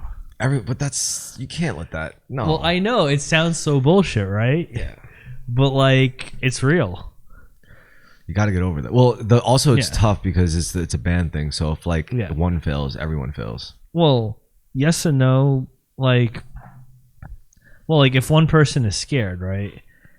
Like, if you know, they got to be able to trust the rest to like carry their weight. But It is fear. Yeah, I think I sense more Yeah. fear than ego here. yeah, same. Well, fear and ego are very interdependent. Yeah, in I my mean, opinion. I sense like mostly fear. Fear is a product, is an aspect of ego. But like, you know, if you go up and you fail, right? Like, you not wanting to fail is ego. Like, nothing really happens if you play a bad gig. Exactly. Like that's what I'm saying. It's like if So anything, that to me is more ego, even if like, you know, you fear a bad gig, but nothing happens. yeah, exactly. Yeah. I mean, you wasted people's time. That sucks. But it's not like deliberate. Sometimes it's deliberate. I'm just saying, even if you play a good show, you're still gonna have like you're gonna still be egotistical as fuck. The only Yeah. difference was like because of your fear, because of your fear made from your ego, you don't play any gigs. Now look Right. at you. You don't even get to fail to learn the lessons and all that. But shit. that's what I'm saying. Yeah. I'm like, But you know what? You haven't played as many gigs, so you're hungry for it. You're yeah, hungry exactly. for the experience. I'm down to fail. Yeah, but The they're other not. ones are not. Maybe as down. maybe it's because they failed too many gigs. You know, maybe they've played a lot of good gigs, but they failed one too many. You know. Well, it's not that they failed one too many. It's that they already know what it like. They don't need that experience. Yeah, they already have that experience. Exactly. Right? Like, that makes sense. If people are letting them down, they're like, okay, like this isn't even me. This is like them. Yeah, that makes sense. As for me, you're right. I mean, that happens, you know. It's definitely this. But you still gotta eat it, you know. You still gotta eat it, in my opinion. Like if you're starting out, like unless you could leverage your previous experience in like a real manner, you know, like the proof of the pudding is in the eating. If you're awesome, like go out and be awesome, right? If you can't do that, then like what the fuck does your experience count for? Do you think you're awesome? No. Really? Me, no. Shit. I mean, I think I'm awesome in some sense. There you go. But like, I'm not on the same level. What do you mean? What's your level? It's hard to explain. Like you can't just make up for 200 gigs worth of experience, you know? Yeah. That's true. Like you just can't. Like there's so many like tiny minutia factors. There's still ways to prove yourself. Yeah, you can prove yourself. That's fine. Like it's like, yeah, you could handle like 200 gigs, but that doesn't mean you did it. No, I'm saying if I mean, what's the goal here? Like to show that you did 200 gigs, or to show that you could do 200 gigs? Well, the goal is none of that. The goal is to be so comfortable that you could do a gig, you know, without fearing all the various. No, I'm not talking about. I'm talking about with the band. Oh no. The goal is just get our music out there, I guess. So then do that. Yeah, I'm trying. I mean, you could also just make videos. Like, well, like our big thing is the name. We don't have a name. Don't even have a name. What the fuck, dude? You can't call yourself a band without a name. Well, here I am. Gotta make a Rock name. you like a hurricane. Call them White Claw. No. Why? Because that's copyrighted. How about the White Claws? Yeah, I'll write that one down. And you got to spell it the white CLAUSE. No, I was gonna say CLAWZ. The White Claws. Yo, that would be good. That's a good band name. The White Claws. It's better than the Black Claws. Yeah. Or the Brown Claws. The White Claws. Yeah, claws. No, names are hard. All the good names are taken. That's not true. Well, it's not true, but it is true in some sense. I feel like I make up good band names all the time. Yeah, but like they also have to fit. That's the biggest problem. You're right. Like there's like I've come up with plenty of good band names for bands that are not my band, but not for ones that are my band. You're right. You're right. That's a good point. Yeah. Also, not having a name is so painful because I keep promoting it, and everyone's like, "No, you got to stop that. You can't promote a band until no." I just talk about it because they're like, "Oh, you're in a band. What are you guys called?" Yeah. Well, no, it's like like I could be getting followers, I could be getting listeners, and I'm not because we don't have a name. It's like, maybe you should start a side project. Nah, I don't have time for that. Now you do. Yeah, you do. You have more time now. I have more time. I mean, I have my electronic music stuff. Work more on that. Well, it's funny because I feel like I've gotten more gigs as an electronic musician than I have as a band. I should tell you something. You know why? Do you want to know why? Why? It's because you didn't have to rely on any other fucking musicians to get your shit done. Yeah, but the results with the other musicians are definitely worth it. Like, I am very, very excited to like debut this when I get to debut. But what if like the more you played your electronic shit, the more it could be worth it. Like the more it develops, it could be worth it. It's almost like your heart is calling you towards it, but like no, my heart is not calling. I mean, that's not. I don't know how to think about that. Yeah, like you should look, think about I that. want to gig however I gig, but it's true that one is easier, but I wouldn't call that my heart working towards What spreads it. more joy to people? Why would I know? Because I haven't gigged with the other one. Well, now I think it sounds like you already answered like because it sounds like your electronic music is already spreading joy to people, while your band is still like causing like confusion. Well, not confusion, but more hesitance. Well, look, I'm very happy with the band. Like, it's spreading joy to like you. us four band members. This is what I'm saying. Like, what if you guys don't even have to worry about playing gigs or being like an official band? Maybe you guys can just do what spreads yourself joy, because that seems to be what's been working, right? Yeah, but like that seems a little masturbatory to me. I'm saying if you could put it that way towards them, eventually they'll freak out. They'll be like, that's like using reverse psychology. You're gonna have to resort to this. Like, okay. be like, hey, you know what? Let's never play gigs. Yeah. And they'll be And like, see what they say. To fuck that. you. Yeah, exactly. Dude, I'm not even. Okay. I fuck with that. See, I fuck with that. I fuck with that. Pound that. Yeah. See, okay. I'll if I remember this, I will try it. just be like, you know what? I was thinking. Maybe we Let's- don't have to worry so much about playing a gig. Let's just be a studio band, guys. Yeah, like I'm happy with it. Don't say it too like sarcastically. Just like say it sincerely. Be like, I'm fine with this, guys. You know what? Now that I think I've become very zen about this, and I think I should. Like if we just if we just rehearse indefinitely. Yeah, like let's chill. Like seriously, like I could do this all day. Be like Captain. No, that's like being Captain America about it. Like I could do this all day. Like. That's such a bluff call. No, it's not. Because you know, like to me, anyway. You know, even if you're playing with them, you're still rewarding. So you're not losing technically if you make this bluff ever. True, but like, just have faith in that, dude. Have faith in the fact that like, because you're still having faith in them. If you make that bluff, you're still having faith in them as musicians to enjoy playing with them. You know, that's true. It's like, dude, honestly, I'm not even bullshitting. I could play with you guys like this forever. Yeah. I hope we play gigs, but if you guys don't want to, fuck it. Let's do this forever. I could make that. If I was in your situation, you know me. If I was in that situation, I would make that. I would make that. Wouldn't even be a bluff. I would straight up say that to their faces. I would be like, "Yo, let's do this for fucking ever, forever." Like, yeah, I guess if you can't push, you gotta pull. Now you're on it. Now you got it, dude. I'm telling you, this is gonna work. Because first of all, you got the element of surprise. They don't expect it. No. Second of all, like this is more wholesome. It's the most wholesome way to deal with this problem, because it's embracing it at the same time. It's like putting a mirror in their face. It's like, this is what you look like, you know. Like it's like, you just want to rehearse forever, right? Let's fucking do it. Yep. Just don't even mention it. Just be like, let's do this, and just be like perfectly happy. And then eventually they'll bring it up. You don't even have to talk about it. They'll just bring it up. They'll be like, so you know, you've been thinking about gigging? It's like, no, you know, since you guys don't seem to be into it. Man, I'm just imagining you saying like, I'll be so funny. I don't know if I'm strong enough for that. You have to be strong for your band, because you know this will work. You know this will work. You know this will work. And it's like, they can't even call you out on it, because that's exactly what they're doing. That's exactly what they're showing you. They can't call you out on anything. This will work, man. Okay. I will try it. Just something to consider, you know. And you also get your other band member in on it. The other one who wants to get him to, get him on it. Get him. No. We all want to gig.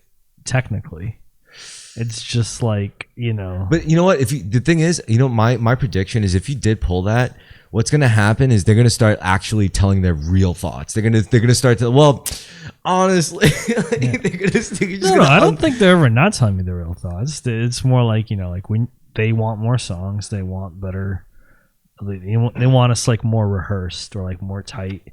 But like, I don't think you're gonna get more tight unless we like, you know, buckle down for a gig. It's like you need like a little bit of a deadline. It's a negative feedback loop, in my opinion. Yeah. That's what it sounded like. Yeah. So I don't know. I would say just pull that on and just stop mentioning gigging for a while at least, and see what happens. I don't really mention gigging, but it's like, you know, in my mind, that's like the inevitable goal. Hopefully, just don't mention it. Just be like, yeah, let's do it. Let's practice. Let's practice. You guys want to practice? Let's practice. Yeah. Eventually, they'll bring it. I swear, they're gonna bring it up themselves. They're gonna be like, I mean, to be fair, that's like my drummer's mentality. He's like, yeah, just like practice all the time. Like, don't even worry about anything else. Just like keep. Eventually, it'll happen. Just play all the time. Yeah. And I'm like, fair. You got to put the hours in. Yeah. But How long it's have you hard. guys been practicing for?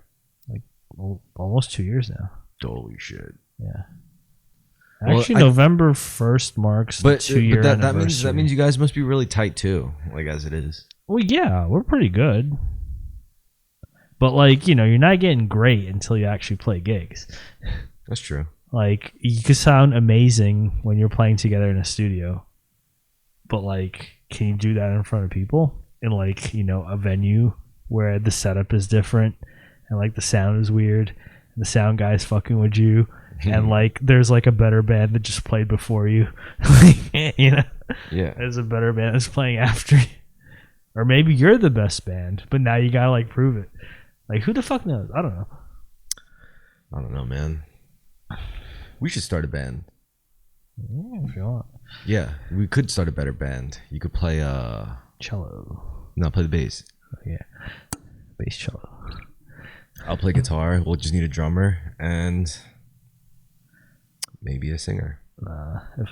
I feel like if I was to do stuff with you, it'd be electronic. Nah. Which is how we did it before. I mean, we could do both. Not really. Yeah, you could do like electronic with like instruments and stuff. Well, yeah, okay.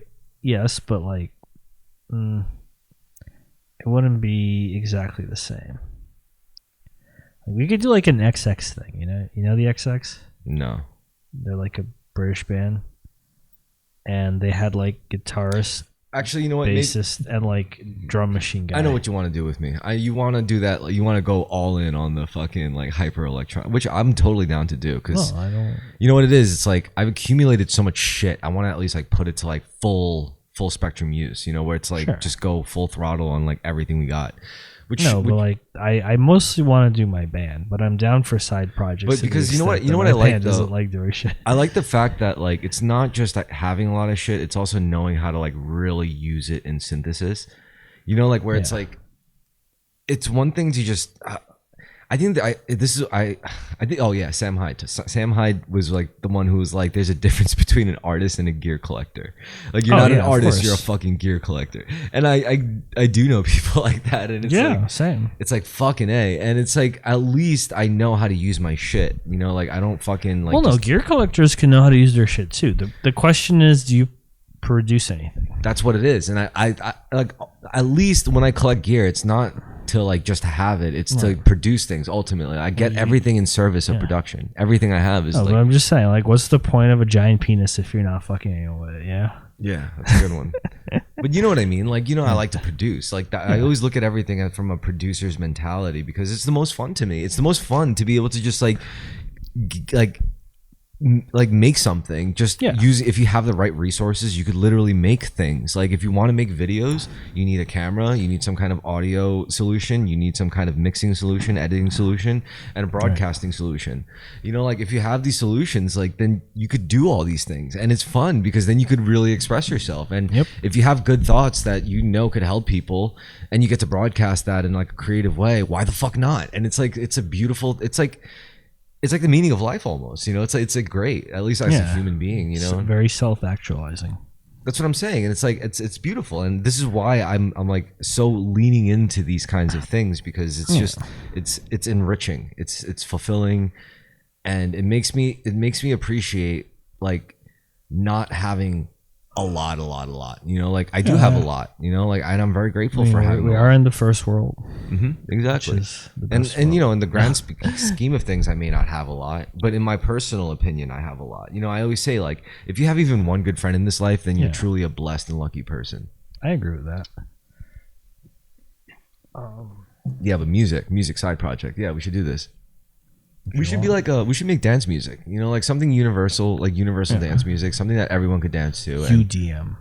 What? UDM. Universal dance music. Yeah. Wow, we just made up a genre. Let's do this. Let's make up. Maybe that should be the band name. We should call ourselves UDM, like Universal Dance Music. No, we should get like one of those like really African like percussion bongo like people. We could do whatever we want. Yeah, but I'm just saying, I really want one of those. Because we only need one of those for one recording session, and we could use. No. I want like a live. No. Stop. Let's African come on. guy. Let's think of what we could actually like leverage. For example, like if you had you know what I love doing? What? I'd be like one electro track using this shit where it was like you go to like the Chinese festival, I think in the summer and like in Chinatown, and you record like their drumming shit. Oh yeah, okay. You could use that in a track. Yeah, of course. Just export it from your phone, shove it in your DAW, and mix it. Yeah, you could even get like a field recorder. Yeah, exactly. Yeah. I still want that like African guy though. Oh my god. Come on. Why would you not? You know what I'd rather have? What? Like one of those like Indian style singing ladies, the chanting ladies. Yeah, okay, but that's not as universal. That's the problem. You're right. Oh, why? So you're saying the African drummer guy is universal? Yeah. Yeah, because everyone gets down with that. Like, yeah, that's what I'm everyone's thinking. like, ooh, tribal. Boom, boom. Well, that sounds like Indian actually. What I was saying, but You got to be the bongo guy then. no, I can't. I'm not that good. You're not good with that, so I got to be the bongo guy. No, we get a literal African person. Nah, come on. Maybe for one tour. No, We'll put that on the bucket list. he'll be like, like the guy from The Prodigy who like ended up being their singer. How about this? We'll keep our minds open, and if we find one, then we capitalize on it immediately. Yeah. It's like, yo, you could do this. No, but they're obviously in demand. Like everyone wants one of those. You know what I mean. Yeah, but I'm just saying, like, you need like real leverage to be like African guy work with us. There's probably you're just trying to set this weird standard so Yeah, that to like live up to. Like, come on, let's just do this and like actually do it like grassroots style. Okay. That's fair. Fuck yeah. Yeah. I'm telling you, man, we can make some good shit. We got everything we need. It's like it's like being P Diddy. It's like we got everything. I have everything I ever need to make a freak off party. We got the billions of dollars. We got the Lotion, exported underage sex slaves. We got the celebrity leverage. We got the Lotion. Ellen DeGeneres endorsement. We got the satanic church behind us. We got the Illuminati, the Black Illuminati. The Boulier, whatever they call it. There's a Black Illuminati. There's a black chapter of the Illuminati. The Illuminati kind of works like fraternities. Huh. I'm glad they're not racist, I guess. Of course, there has to be power structures across the board. This all has to work like in tandem with each other. Right. Supposedly, allegedly. I don't know this for sure. I'm not saying I know some this. people would just say it's just Jews. But clearly not. Lately, you ever notice that that Jew conspiracy has been going down? I think it has. Yeah. It was going up. I think it's been going down. Like, it's more mainstream, but as a result, like, the conspiracies are less good. Oh, you know why? Because it's all focused on with the war. Yeah, the Israel-Palestine. You think Trump's gonna end that war? No. I mean, yes, but no. You know what it is? Even if Trump ended the war, it wouldn't matter because you know how many like Palestinians already died? Like it's damage is done. So I actually don't know how many Palestinians died. Me neither, actually. Yeah. I shouldn't have implied that I knew. No, right. well, like, you called me out. It's a very difficult statistic because, well, one side wants to exaggerate the fuck out of it. And the other side wants to minimize it. And, like, no one's going to kill that many kids. It was only, like, 12, all right? Yeah, it wasn't 200. And due to the nature of the conflict, no one wants to go over there and count, you know? Jesus. I mean, some people tried, but it doesn't end well for them. I mean, possibly due to Israel, but also possibly due to Hamas. Oh, my God. Or they'll be like, you say it was this man. You're like, we'll fucking kill you, you know? But I think some things are definitely going to change. That's for sure. But that could be, like, good or bad. Yeah. Yeah, for sure. Yeah, for better or worse. Let's see. What are some good things that I think are going to happen? Actually, no. Let's start with the bad things. Bad things that are going to happen. under the new Trump presidency. Let's see. What are the trade-offs? There's going to be a lot more racists and flamers on the social media boards for sure. Like, I'm okay feeling with emboldened. Yeah, I mean, it's for fun, honestly. Like, No, but like, I feel like there's already racists. They're just more covert about it. what else is there? There's also going to be bad things. Inflation's not going to stop. Trump's not going to fucking stop inflation. Like, that's one of the okay, something I like. How much control of the economy does the president have? Right. That's like. I mean, they're always looking at a his weird question. his tariffs as some kind of solution. Sure, It's but not. like, how fast will that kick in? Right. Well, First, he's got to take office. Then he's got to draft it. He's got to implement it. Then it's got to be enforced. Then it's gonna kick in, and then it might like have an effect eventually. Like, that's is that the case with tariffs? well, like that's the case with anything, right? Like he can't make tariffs right now. He's not even president. That's true, but the consensus is that if tariffs happen, then we can't get as many cheap products from China, Yes. which means we pay more. Well, yes, but that also brings Means in more prosperity into American economy. yeah. Well, maybe. I mean, you may have to pay more, but maybe you get paid more. Like, Right, that's what it is. yeah. But shit, okay, what else? What else you got? Bad. All right. So Trump wants to clamp down on leakers of government secrets and shit. Really? Yeah. He's I thought basically he was down to like with leak whistleblowers. No, government secrets. he's against whistleblowers. I thought he was down to leak government. He's gonna release the P Diddy list, right?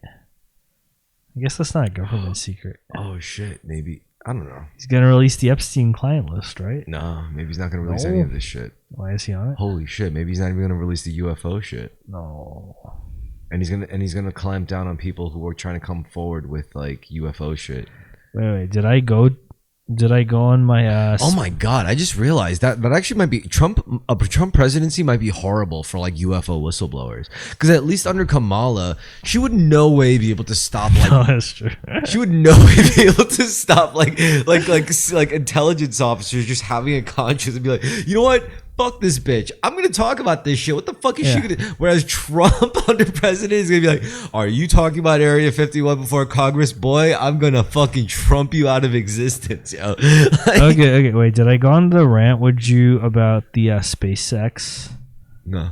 Okay, so I believe that someone has had the first sex in space, Cool. That's good. and they did not disclose who it is. Would you want to disclose if it was you? Yeah.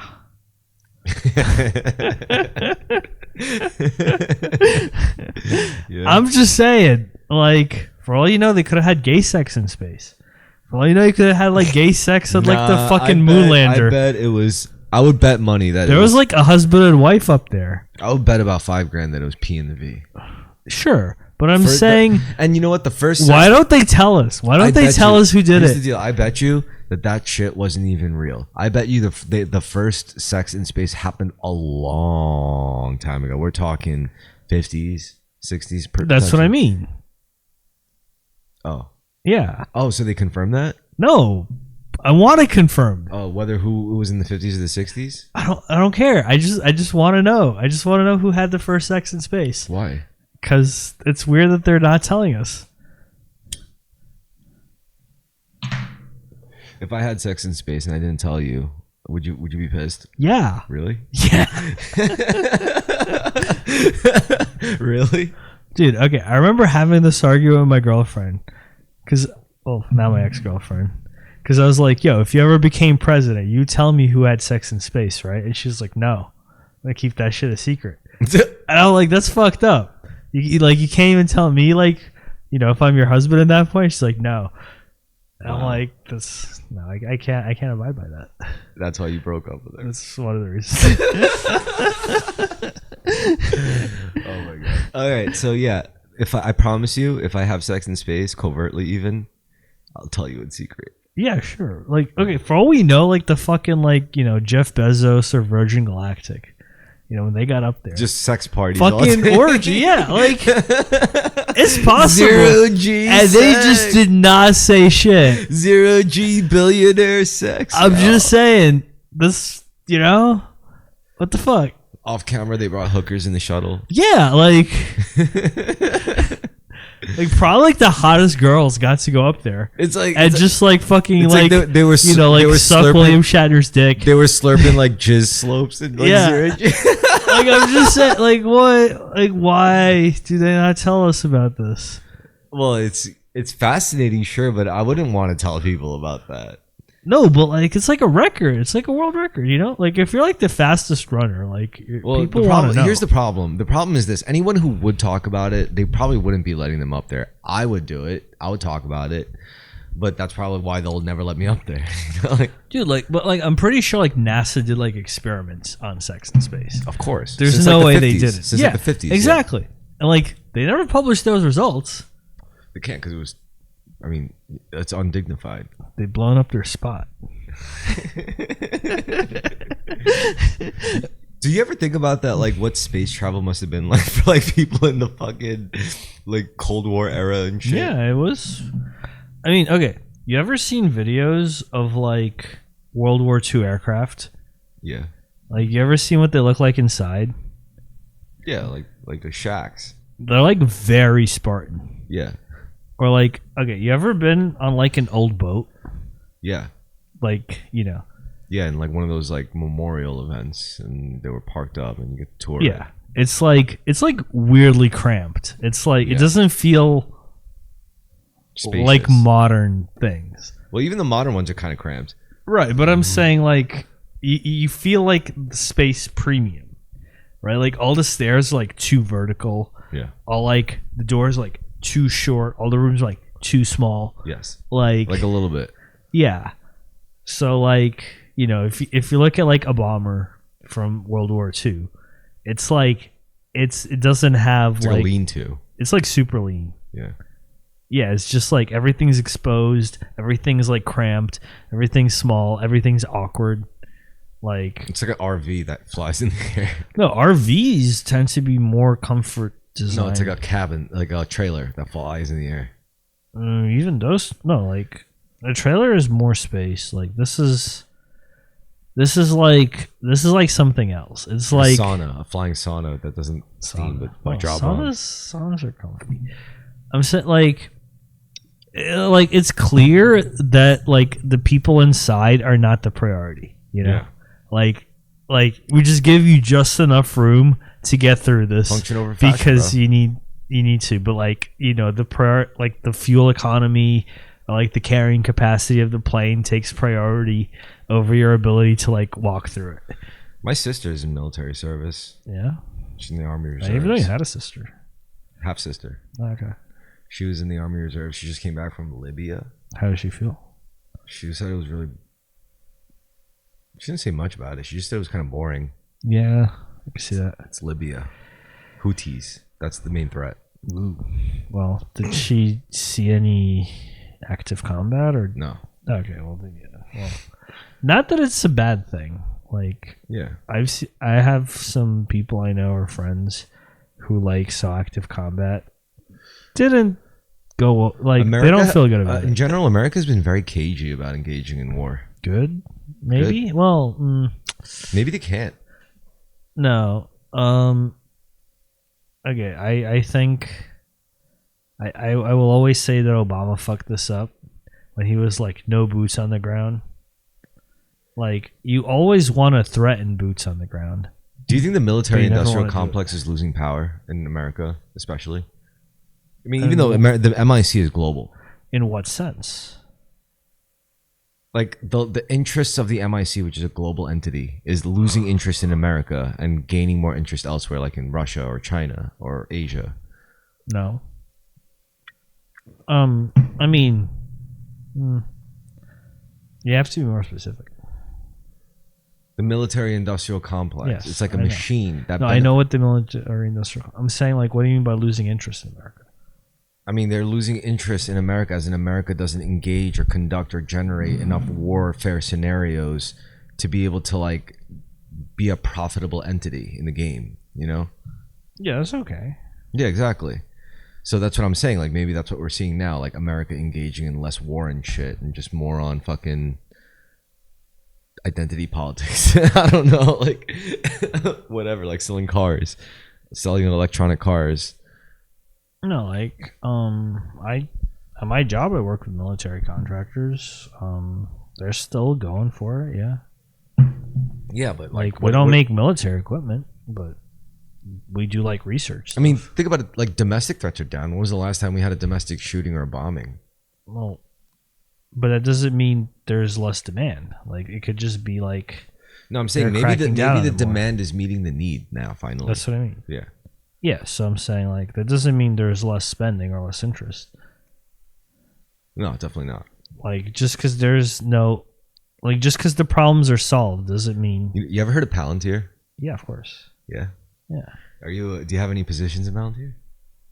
What do you mean? Like, stock? Or shares? No, I don't have any shares. What about Nvidia? I have a lot of Nvidia. Yeah. Well, not that much. Nvidia's good. Yeah, I think I have like $4,000 in Nvidia. If you're gonna buy Nvidia, But, why like, not just buy like fucking Spy? Nvidia goes up way faster than SPY. Really? Yeah. Wow. Dude, you have not seen Nvidia. Like, Maybe I'll look into it. I'm open to it because I Yeah. like Nvidia a lot. Because Yeah. Nvidia, I know Nvidia is gonna become like Skynet. well, Like, hold on. Like, the thing is, like, Nvidia has, in my opinion, not financial advice, right? Like, no homo. Nvidia has three things going for it. One, crypto, right? Like, a lot of crypto is graphics card powered. Yes. Two, AI. Yeah. They're like basically the only game in town for AI. And then three, there's really no other stock that you could like invest in that like grows right now. Yeah. So what's funny is like people look at Tesla as like a major existential threat. It's kind of weird What because do you mean? Nvidia is the real existential threat. If you're afraid of things like AI and Neuralink, I bet you Nvidia is like, because Nvidia is like, it's like the corporate DARPA. They don't just fuck around with like consumer products. Like Nvidia fucks around with like military contracting heavy. Maybe No, but like behind that's- closed doors and shit. No, but like Nvidia, I think is much more neutral because A, they make hardware, right? Yeah, but you can't be neutral if you're truly And neutral. B, That's they what I'm don't. saying. No, but I'm saying in B, they don't even manufacture the hardware. What happens when it's like your chips are in every single terrorist's computer, every single CIA operator's computer, every single fucking... Well, that's Intel, right? Well, that's what I'm saying. Like Nvidia is all up in that, and Intel is power. Like information is power. No, I'm saying Intel, the company. Oh, sorry, no, I meant Nvidia. Sorry, Nvidia. Well, No, but I'm saying like both actually are kind of like Yeah, I'm saying like most terrorists probably use a computer with an Intel CPU. You're right, and most So it's like, government okay. operatives probably also use computers with Intel CPU. Yeah, That means Intel has to be in the game, and so is Nvidia. Nvidia has to be right. in But on I'm it. saying like Tesla is basically just a facade. It's basically just a mirage meant you to focus on them while you're ignoring the real players like Intel and fucking Nvidia. And well, no, Microsoft. Intel is not doing well right now. Microsoft's doing pretty well. Well, here's the reason why even like at the end of the day they're a facade because things like Linux proved that the government doesn't truly need Microsoft. It doesn't truly need Apple. Oh, we not need these true. things. Not true. No, Linux. No.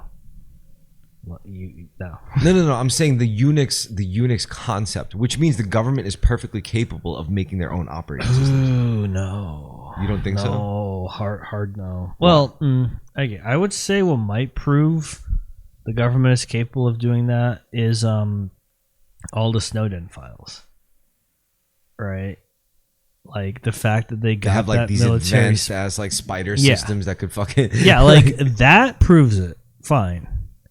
Do they utilize it like where they should all the time? No, because there's been No, like but- plenty of like compromise and leaks. but that's like a specialized high end agency thing. I'm saying like, There's a third party, if anything. well, Like it's like a. well, my point is contract like a regular government office, like, you know, staffed with like regular government workers. If you threw Linux at them, they'd all just be like, "What the fuck's going Well, on?" yeah, I know, but they still. If you use Windows, you're still using like a Unix-based system. But it's No, just with a Windows skin- is not Unix based. Yeah, it is. No, it's not. It's not. No, not at all. What is it based on then? Well, the NT kernel, I guess, but it's just Windows. It's like a different. No. Yeah, I mean the whole kernel, like the whole kernel thing is basically just like a file tree. Everything you see on a computer is just like manifestations of file trees. And No, just, like, that's more of a Linux paradigm than a Windows paradigm. how does the Windows differ from like that concept? Okay. Okay, the difference between Linux and Windows is that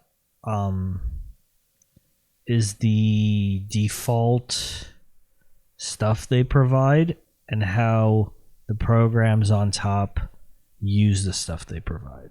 Okay. So Linux is much more basic, right? Yeah. Like you can get Linux without a windowing system, a graphics system. It's just purely terminal based. Well, like bash. Yeah, like commands terminal and shit. based. But I'm saying you can even go like kind of below that, like Linux to factory language or something. No, I'm saying like Linux is the kernel, right? Yeah. Kernel is like the thing that controls how the programs run, how Okay. they multitask, how they share resources. All right. Right. Like That's between libraries and stuff. But I'm saying that's like a very basic thing, yeah. right? Like fundamental. Yeah, so I'm saying that guarantees you like nothing, right? And then on top of that, you could have various Windows systems, various graphic systems, various terminals, various like protocols, various interfaces, various boot systems. Like, there's like a lot of variety. You're right. And this variety is kind of a problem. Really? Yes. Well, it can be. It's a double-edged sword. Advantageous, but also Like, on the one hand, you get to do whatever you want. On the other hand, you have to do whatever you want. Right? Yeah. Because the problem is if you're trying to build on top, let's say you're trying to build an application with graphics, right? And you're not guaranteed a specific graphics window or like graphics interface, right? Now you have to figure out like what are the permutations of like the available options, right? Or you can be like, okay, we're just going to write it for this graphics interface, and then you lock out all the other ones. which is what like Mac does. Well, yeah, but like Windows is like, no, we guarantee that Windows will have these graphics utilities, this API, like this Windows system, whatever. Windows, do you like Windows? Yes. I like Windows too. Yeah. A lot of people hate on Windows. I I know. like Windows. I like it better than Mac, actually. Yeah, I The don't time I really use like a Mac. Mac, I'm like, oh. You know what's great? Windows can technically do everything Linux can do. Not really. I mean, you could run Linux in your instance of Windows. Yes, but that's not always the way you want things. No, you're right. I mean, sometimes you'd want it on like a more... No, okay, the thing about programming that's not always obvious is like, I don't want to say less is more, but like if you're running multiple things at the same time, that is actually worse than running the thing you need at once. That makes sense. Right? So like, you know, if you're running Windows and Linux, like, yeah, you have the Linux features, but if you only need the Linux features, the Windows shit gets in your way. You're right. So you're better off just using regular Linux. So, yeah, so but okay, the point overall is because of all these traits of Linux where it's so modular and so flexible, like it is impossible or like very difficult to get any consensus on like What higher Linux- level software. Or it's like what Linux should be. No, but that's fine if you don't have consensus on what Linux should be. I'm just saying like something like Microsoft Word, right? Yeah. It packages a lot of utilities within the program itself, right? The operating system does not provide it. In Microsoft Word. Yeah. But the operating system does provide consistent things like the rendering, the file system, you know, the Windows system, blah, blah, blah. but it's not providing like text features or like auto like spell check or whatever. Yeah, but doesn't Like- doesn't Linux also provide open source solutions? And Yeah, that yeah. are pretty So I'm good saying too? like Linux will provide you with like a spell check or like its own spell check program. It can provide you with its own like text layout program. Blah, But you blah. have to actually do the work to like configure all. No, that. no. But the problem is they're not default and they could be different. Yeah. Like there's several options. So Yeah. it's like now instead of being like, okay, we're gonna render, we're gonna do spell check this way. It's like, okay, we don't have to write our spell check program, but there exists 3 spell check programs, and they're all slightly different. Okay. So we have to like figure out a way to interface with all of them, but they don't all have the same features. So we have to like, figure out what happens if the user is using this spell check program instead of that one, and then it's like it becomes a giant mess. All right. Computing. Yeah. Shit. Yeah. Did you hear how quantum computing could be like the biggest scam ever? I already thought that. Yeah. I mean, there's no point in. I mean, you can make money off of quantum computing if you just invest in big like companies like Microsoft or whatever. They're all already doing it. Like they've been. Well, you think quantum computing is occurring? No, I mean, I don't know. Maybe like in very small instances or very specific like use cases, but no, I don't think it's like a regular consumer based level at all, or far from it. I don't, Yeah, of course. because it's like such a delicate process. Apparently, like they need like. Well, I don't know if they even have operational quantum computers. There you I go. don't think they do. I've never seen one. I've never even heard of one. As far as I know, it's like all theoretical. I mean, it would be cool, I guess. But yeah, okay, fine. Obviously. Yeah. It's like, it'd be cool nuclear fusion. Like, yeah, it would. Yeah. So, but honestly, that I do like the idea of like classical computing still being like highly, like being still like somehow the default of computing instead of like something like quantum computing, because Yeah, like- I don't think it's going to go away. yeah, you can't. It's like say like standard. I don't know. Then again, like at some point the abacus was like, why do we need this? Like You could still use an abacus. It didn't go away. yeah, but no one uses it. Yeah, compared to a phone or like a calculator, yeah. Yeah. I mean, the question is, would a non-binary system of computing really affect the use case of a No, binary? there's only 2 genders, okay? None of this DEI, non-binary, LGBTQ computing. Because binary computing really does reinforce like this. False binary. You need a spectrum of computing. Yeah, I mean, I mean, computing. That's why like computing only really evolved when like it empowered minds to connect, like human minds.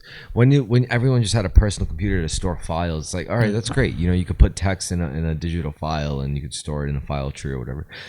But when you started connecting these computers wirelessly, like Yeah. or Wiredly. like Yeah. through fiber optics, for example, like that shit is a big deal because suddenly it wasn't just like the binary system in play. It was the human mind, which is not necessarily binary. The human mind is more, It's not. yeah. Well, logic is binary, but the human mind is not binary.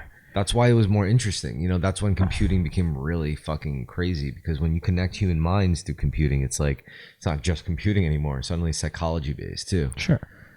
No, but I was gonna say, if you want me to like actually talk about non-binary computing, that's like the problem. Like, there's a reason binary computing won, basically, and it's Yeah. because like it's There's hard two- to explain. It's first of all, there's one thing that my take on it. Also, one thing I'll add, it's not everything. I'm just saying one little part of it might have to do with the fact that like binary computing is just becoming more and more hyper efficient.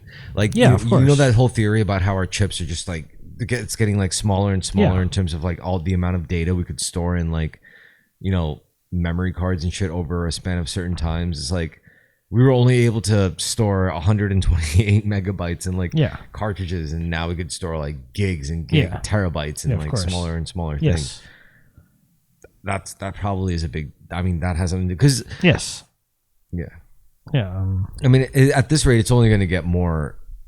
Well, okay, so it's always controversial whether or not we're reaching the edge of how much you could shrink a transistor. No, I don't think we're even close to the edge. No, well, on what basis do you say that? On what basis would there be an edge? Well, right now the edge is supposedly like the transistors are like a handful of molecules. So we'd be going quantum levels, like beneath subatomic levels. Well, you can't even do that. No, Like, because it's unstable. well, more than that, it's like it just doesn't even work the same. You're right, because it doesn't have any stability. Well, like, no, I'm saying like molecules function as molecules. Whereas Subatomic particles do not. function as Yeah. yeah. So They're like not structured like Yeah. the same way. no, like it's not the same. So fuck. Then do you think we've reached our limit? So I'm okay with reaching a limit. Really? Yes. When it comes to the binary system of like the circuit? Yeah, because then like you start playing with actual like software efficiency, Oh. which I think is very underrated. But you don't think that's going to reach this limit very, very, very soon as well? It might. And then what? Then we actually have to turn to quantum computing. Well, no. Then you get into architectural optimizations, like custom processors. Well, the keyword being application, right? Yeah. It's like how you now it's like, all right, we've maxed out classical computing. Like Yeah. I don't mean to use the word. I mean no, you can use it. classical computing. We've maxed out what is it? Use case for it? No, not use case. Yeah, optimizations, and then now we max out the use case, and that's going to lead to a cool world where it's like we've used, like maybe you could make a lot like already if you could store like terabytes upon terabytes or petabytes within like on the molecular level, like maybe that's enough. Maybe that's enough to create like crazy things. Combine that with like all of it's enough to create crazy things. You're right. Like combine that with like carbon nanotubing and all that shit. Like we could 3D print like indestructible things, maybe. Sure.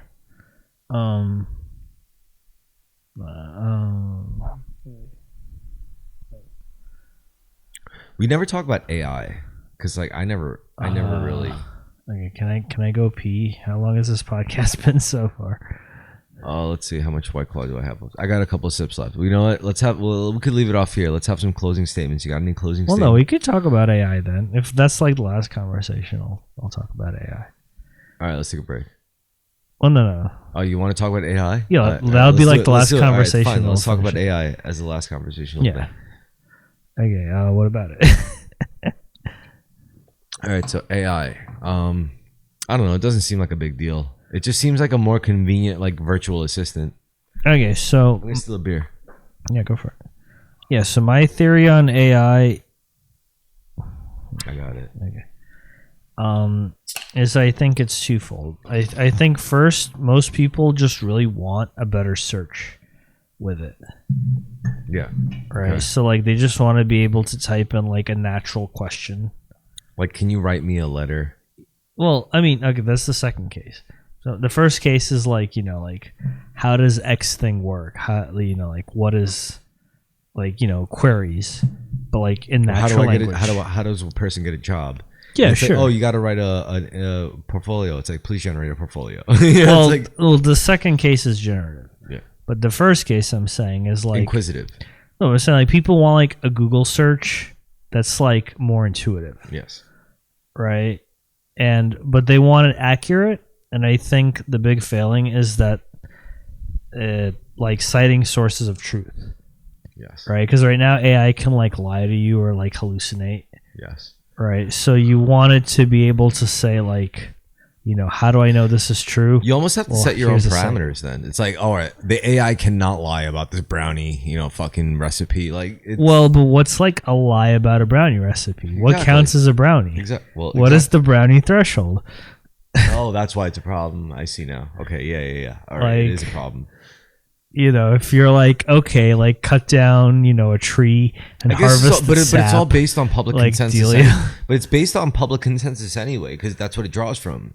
Yes, but Like everyone agrees a brownie is like this, and if the internet picks that up on that, then the AI so it's good with that sort of thing, right? It's good with that kind of fuzzy consensus. the AI consensus is like this is how you should drive a fucking like Hemi powered stick shift Dodge Charger, but like so that's novel, right? Because you couldn't have that before. Or the AI will be able to pick up on like this is how you brew a nice beer, like whatever with this ingredients. Yeah, with this kind of flavor profile. Well, but the problem is it can't really tell you that because it doesn't know that. No, but all it knows it doesn't is know what all a flavor it knows profile is like the people who like contributed in the content. Right, but it cannot generate like its own insights per se. It can't. It's just or like reflecting it can, but they wouldn't be like real world based. It's really reflecting just like at the subconscious, as Carl Jung would put it. Yeah, Well, but you're talking about generative, right? I'm talking about queries. Right, like given like how do I fix this washing machine? No, it's more like given a knowledge base, right? Like, can it like tell you? Can you like ask it for parts of the knowledge base and have it recited? Or how about with accuracy? How about please give me the script for an app that can do? Yeah, okay, that's a different. Again, you just keep jumping to generative. But I'm sorry, but that's a big because we both have to. No, okay, generative is I have to pee a too. different thing. Generative. Sorry, generative is very important to me because it's like that's the big deal. It's like that's fucking. That's I think the search thing is also a big deal. Of course, yeah. Arguably, you can't have both one without the other. Actually, right? Well, on some level, they are inextricably linked. Yeah. Yeah.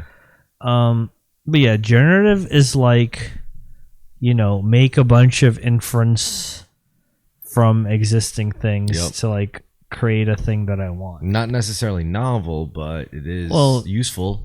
Well, it's half and half, I guess. Right? Half novel, half useful. But like to me, that's still like search, right? Yeah, okay. Like the only way an AI can generate you, like here's how you make an app, is if it has a whole corpus of, software. And it understands what it means. I mean, it could probably do a pretty good job with the amount of data it has, too. No, but I'm saying, like, like generally speaking, it probably has seen a lot of the examples that you're asking for. Yeah. If you're like, like, how do I, make like a button on a website, right? Like, it's probably seen like 500 buttons, so it like picks the options that you want. Yeah. Right. I don't know if it could do something novel. Like if you're like make a maybe it's thing that's not a button. Maybe like, it's symbiotic though. Like maybe being able to get the unnovel thing so easily, you're able to think it's like, all right, what hasn't anyone done? And you think of something novel, and then you try to ask for it, and you're like, no, it won't do it. But then like, okay, so how can I get to that? And then you ask for unnovel things that eventually coalesce into that expression of. No, I don't think it's capable of that. No, I mean you have to work with it to make that happen. I don't even think you could do that. I think that's something else. Oh, so you have to just do it all on your own? Like, I think most things that AI can synthesize generally come from the corpus from which it's taking. But I don't know if that's true. Yeah, or if that'll be true forever. Like, my point is, like, anything AI can do is a remix, I guess. You can't create anything truly yet, like humans can. Well, the thing is, humans can't create anything truly original either to some degree. In a sense, yeah. But right? not like but a lot of our stuff is also just a remix. So it gets you very far. But AI isn't as good at remixing as humans yet. No, I think it might be better than remixing. It might be better at remixing. So then what can humans do that AI can't do? Not remixing. The other thing. What's the other thing? Like generating new knowledge and insight.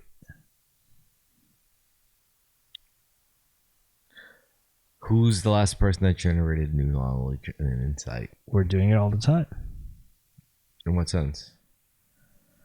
Okay, well, it depends on how scaled up you want it to be. But it's a question of like local or global. What it really means is nothing is truly new. No. Things can be new. The question is, are they new to you or are they new to the universe? But I'm saying, are they really? Is anything really new to the universe? Yes. How do you know?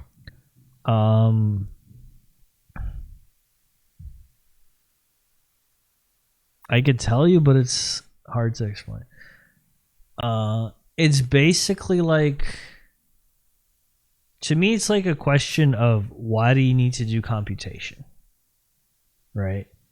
Because if you think about it, like computation, right? You have a set of inputs, you have an algorithm, and you have a set of outputs.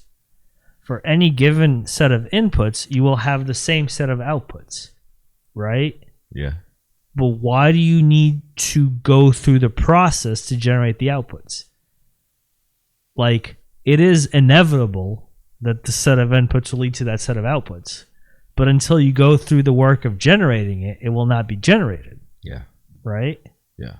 So, in that sense, you can have novelty, right? Like, you will have a set of inputs that will generate you're saying what you're basically saying is you're choosing to value the path as much as destination, because the path itself makes it unique, because the path is infinitely variable compared to just focusing on the destination no, I'm saying, like, even if the destination is inevitable, it doesn't mean anyone has been there.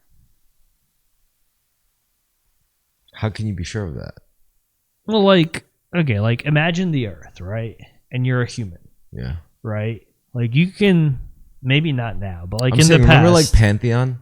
Yeah. Like, what if it's like that? Like, what if it's all already played out like many, many times over? Possibly. But like, hear me out. Right? Like, not to get too heady. Yeah, but I'm saying, like, imagine you're like a human, right? And you're like, not now, but like in the previous times. Yeah. You could go to places where no one has been. Right? Like, the places exist. What if humans existed like 6 eons before them too? Well, I'm saying, fine, and like maybe humans have been there in the past and forgotten about. Yeah. So like you could say it's not original in like a global sense. Exactly, which is but in like the sense. Current global sense. But then you can argue, like, is the past like 6 million years ago the same as the past now, as the present now? Like, maybe a human has been in that exact coordinate location on the Earth. That's what I'm saying. But nothing like new. This is what they said. Nothing new under the sun. No, but like at the same time, there's that Buddhist saying, you never step in the same river twice. Exactly. It's like, okay, you went to this place again. But it's different. Yeah, it's a different place because time has passed. So maybe that's what non-duality is pointing to. It's like it's neither original, but it's neither not original. Right. Like, in some sense, the whole originality thing is a false dichotomy. You're right. It is a false dichotomy. Holy shit. And that's a great place to end this podcast. And well, hold on. I still have a few more thoughts. All right, let's do it. I want to pee real bad. This is a war of attrition now for intellectual expression versus pissing. Yeah. All right, let's hear it. Yeah, so I'll smoke a cigarette too to stimulate myself. Yeah, so I'm saying, so like in the same way, like a person can go somewhere no one has been, or a person can go somewhere that's hard to access and has rarely been, right? Like if you go to Antarctica, right? Like only a handful of people have been to Antarctica. Which is very sketchy in itself, but go on. Yeah. So I'm saying like computation is like that, right? Like, like Antarctica is a finite place, but you still have to go there. Yeah. Right? And not enough people have gone there for a weird No, but reason. my point is, if you want the result, like, you have to go there. If you had the chance to go to Antarctica, would you? Yeah, probably. All right, so maybe if a Terrorisk ever was able to fund an expedition to Antarctica, would you go? Yeah. Really? I mean, as a recurring guest, I feel like I'm kind of entitled to it. Of course. Oh, you're the first person I would invite to it. Wow. I can't think of any other. Not Carmen?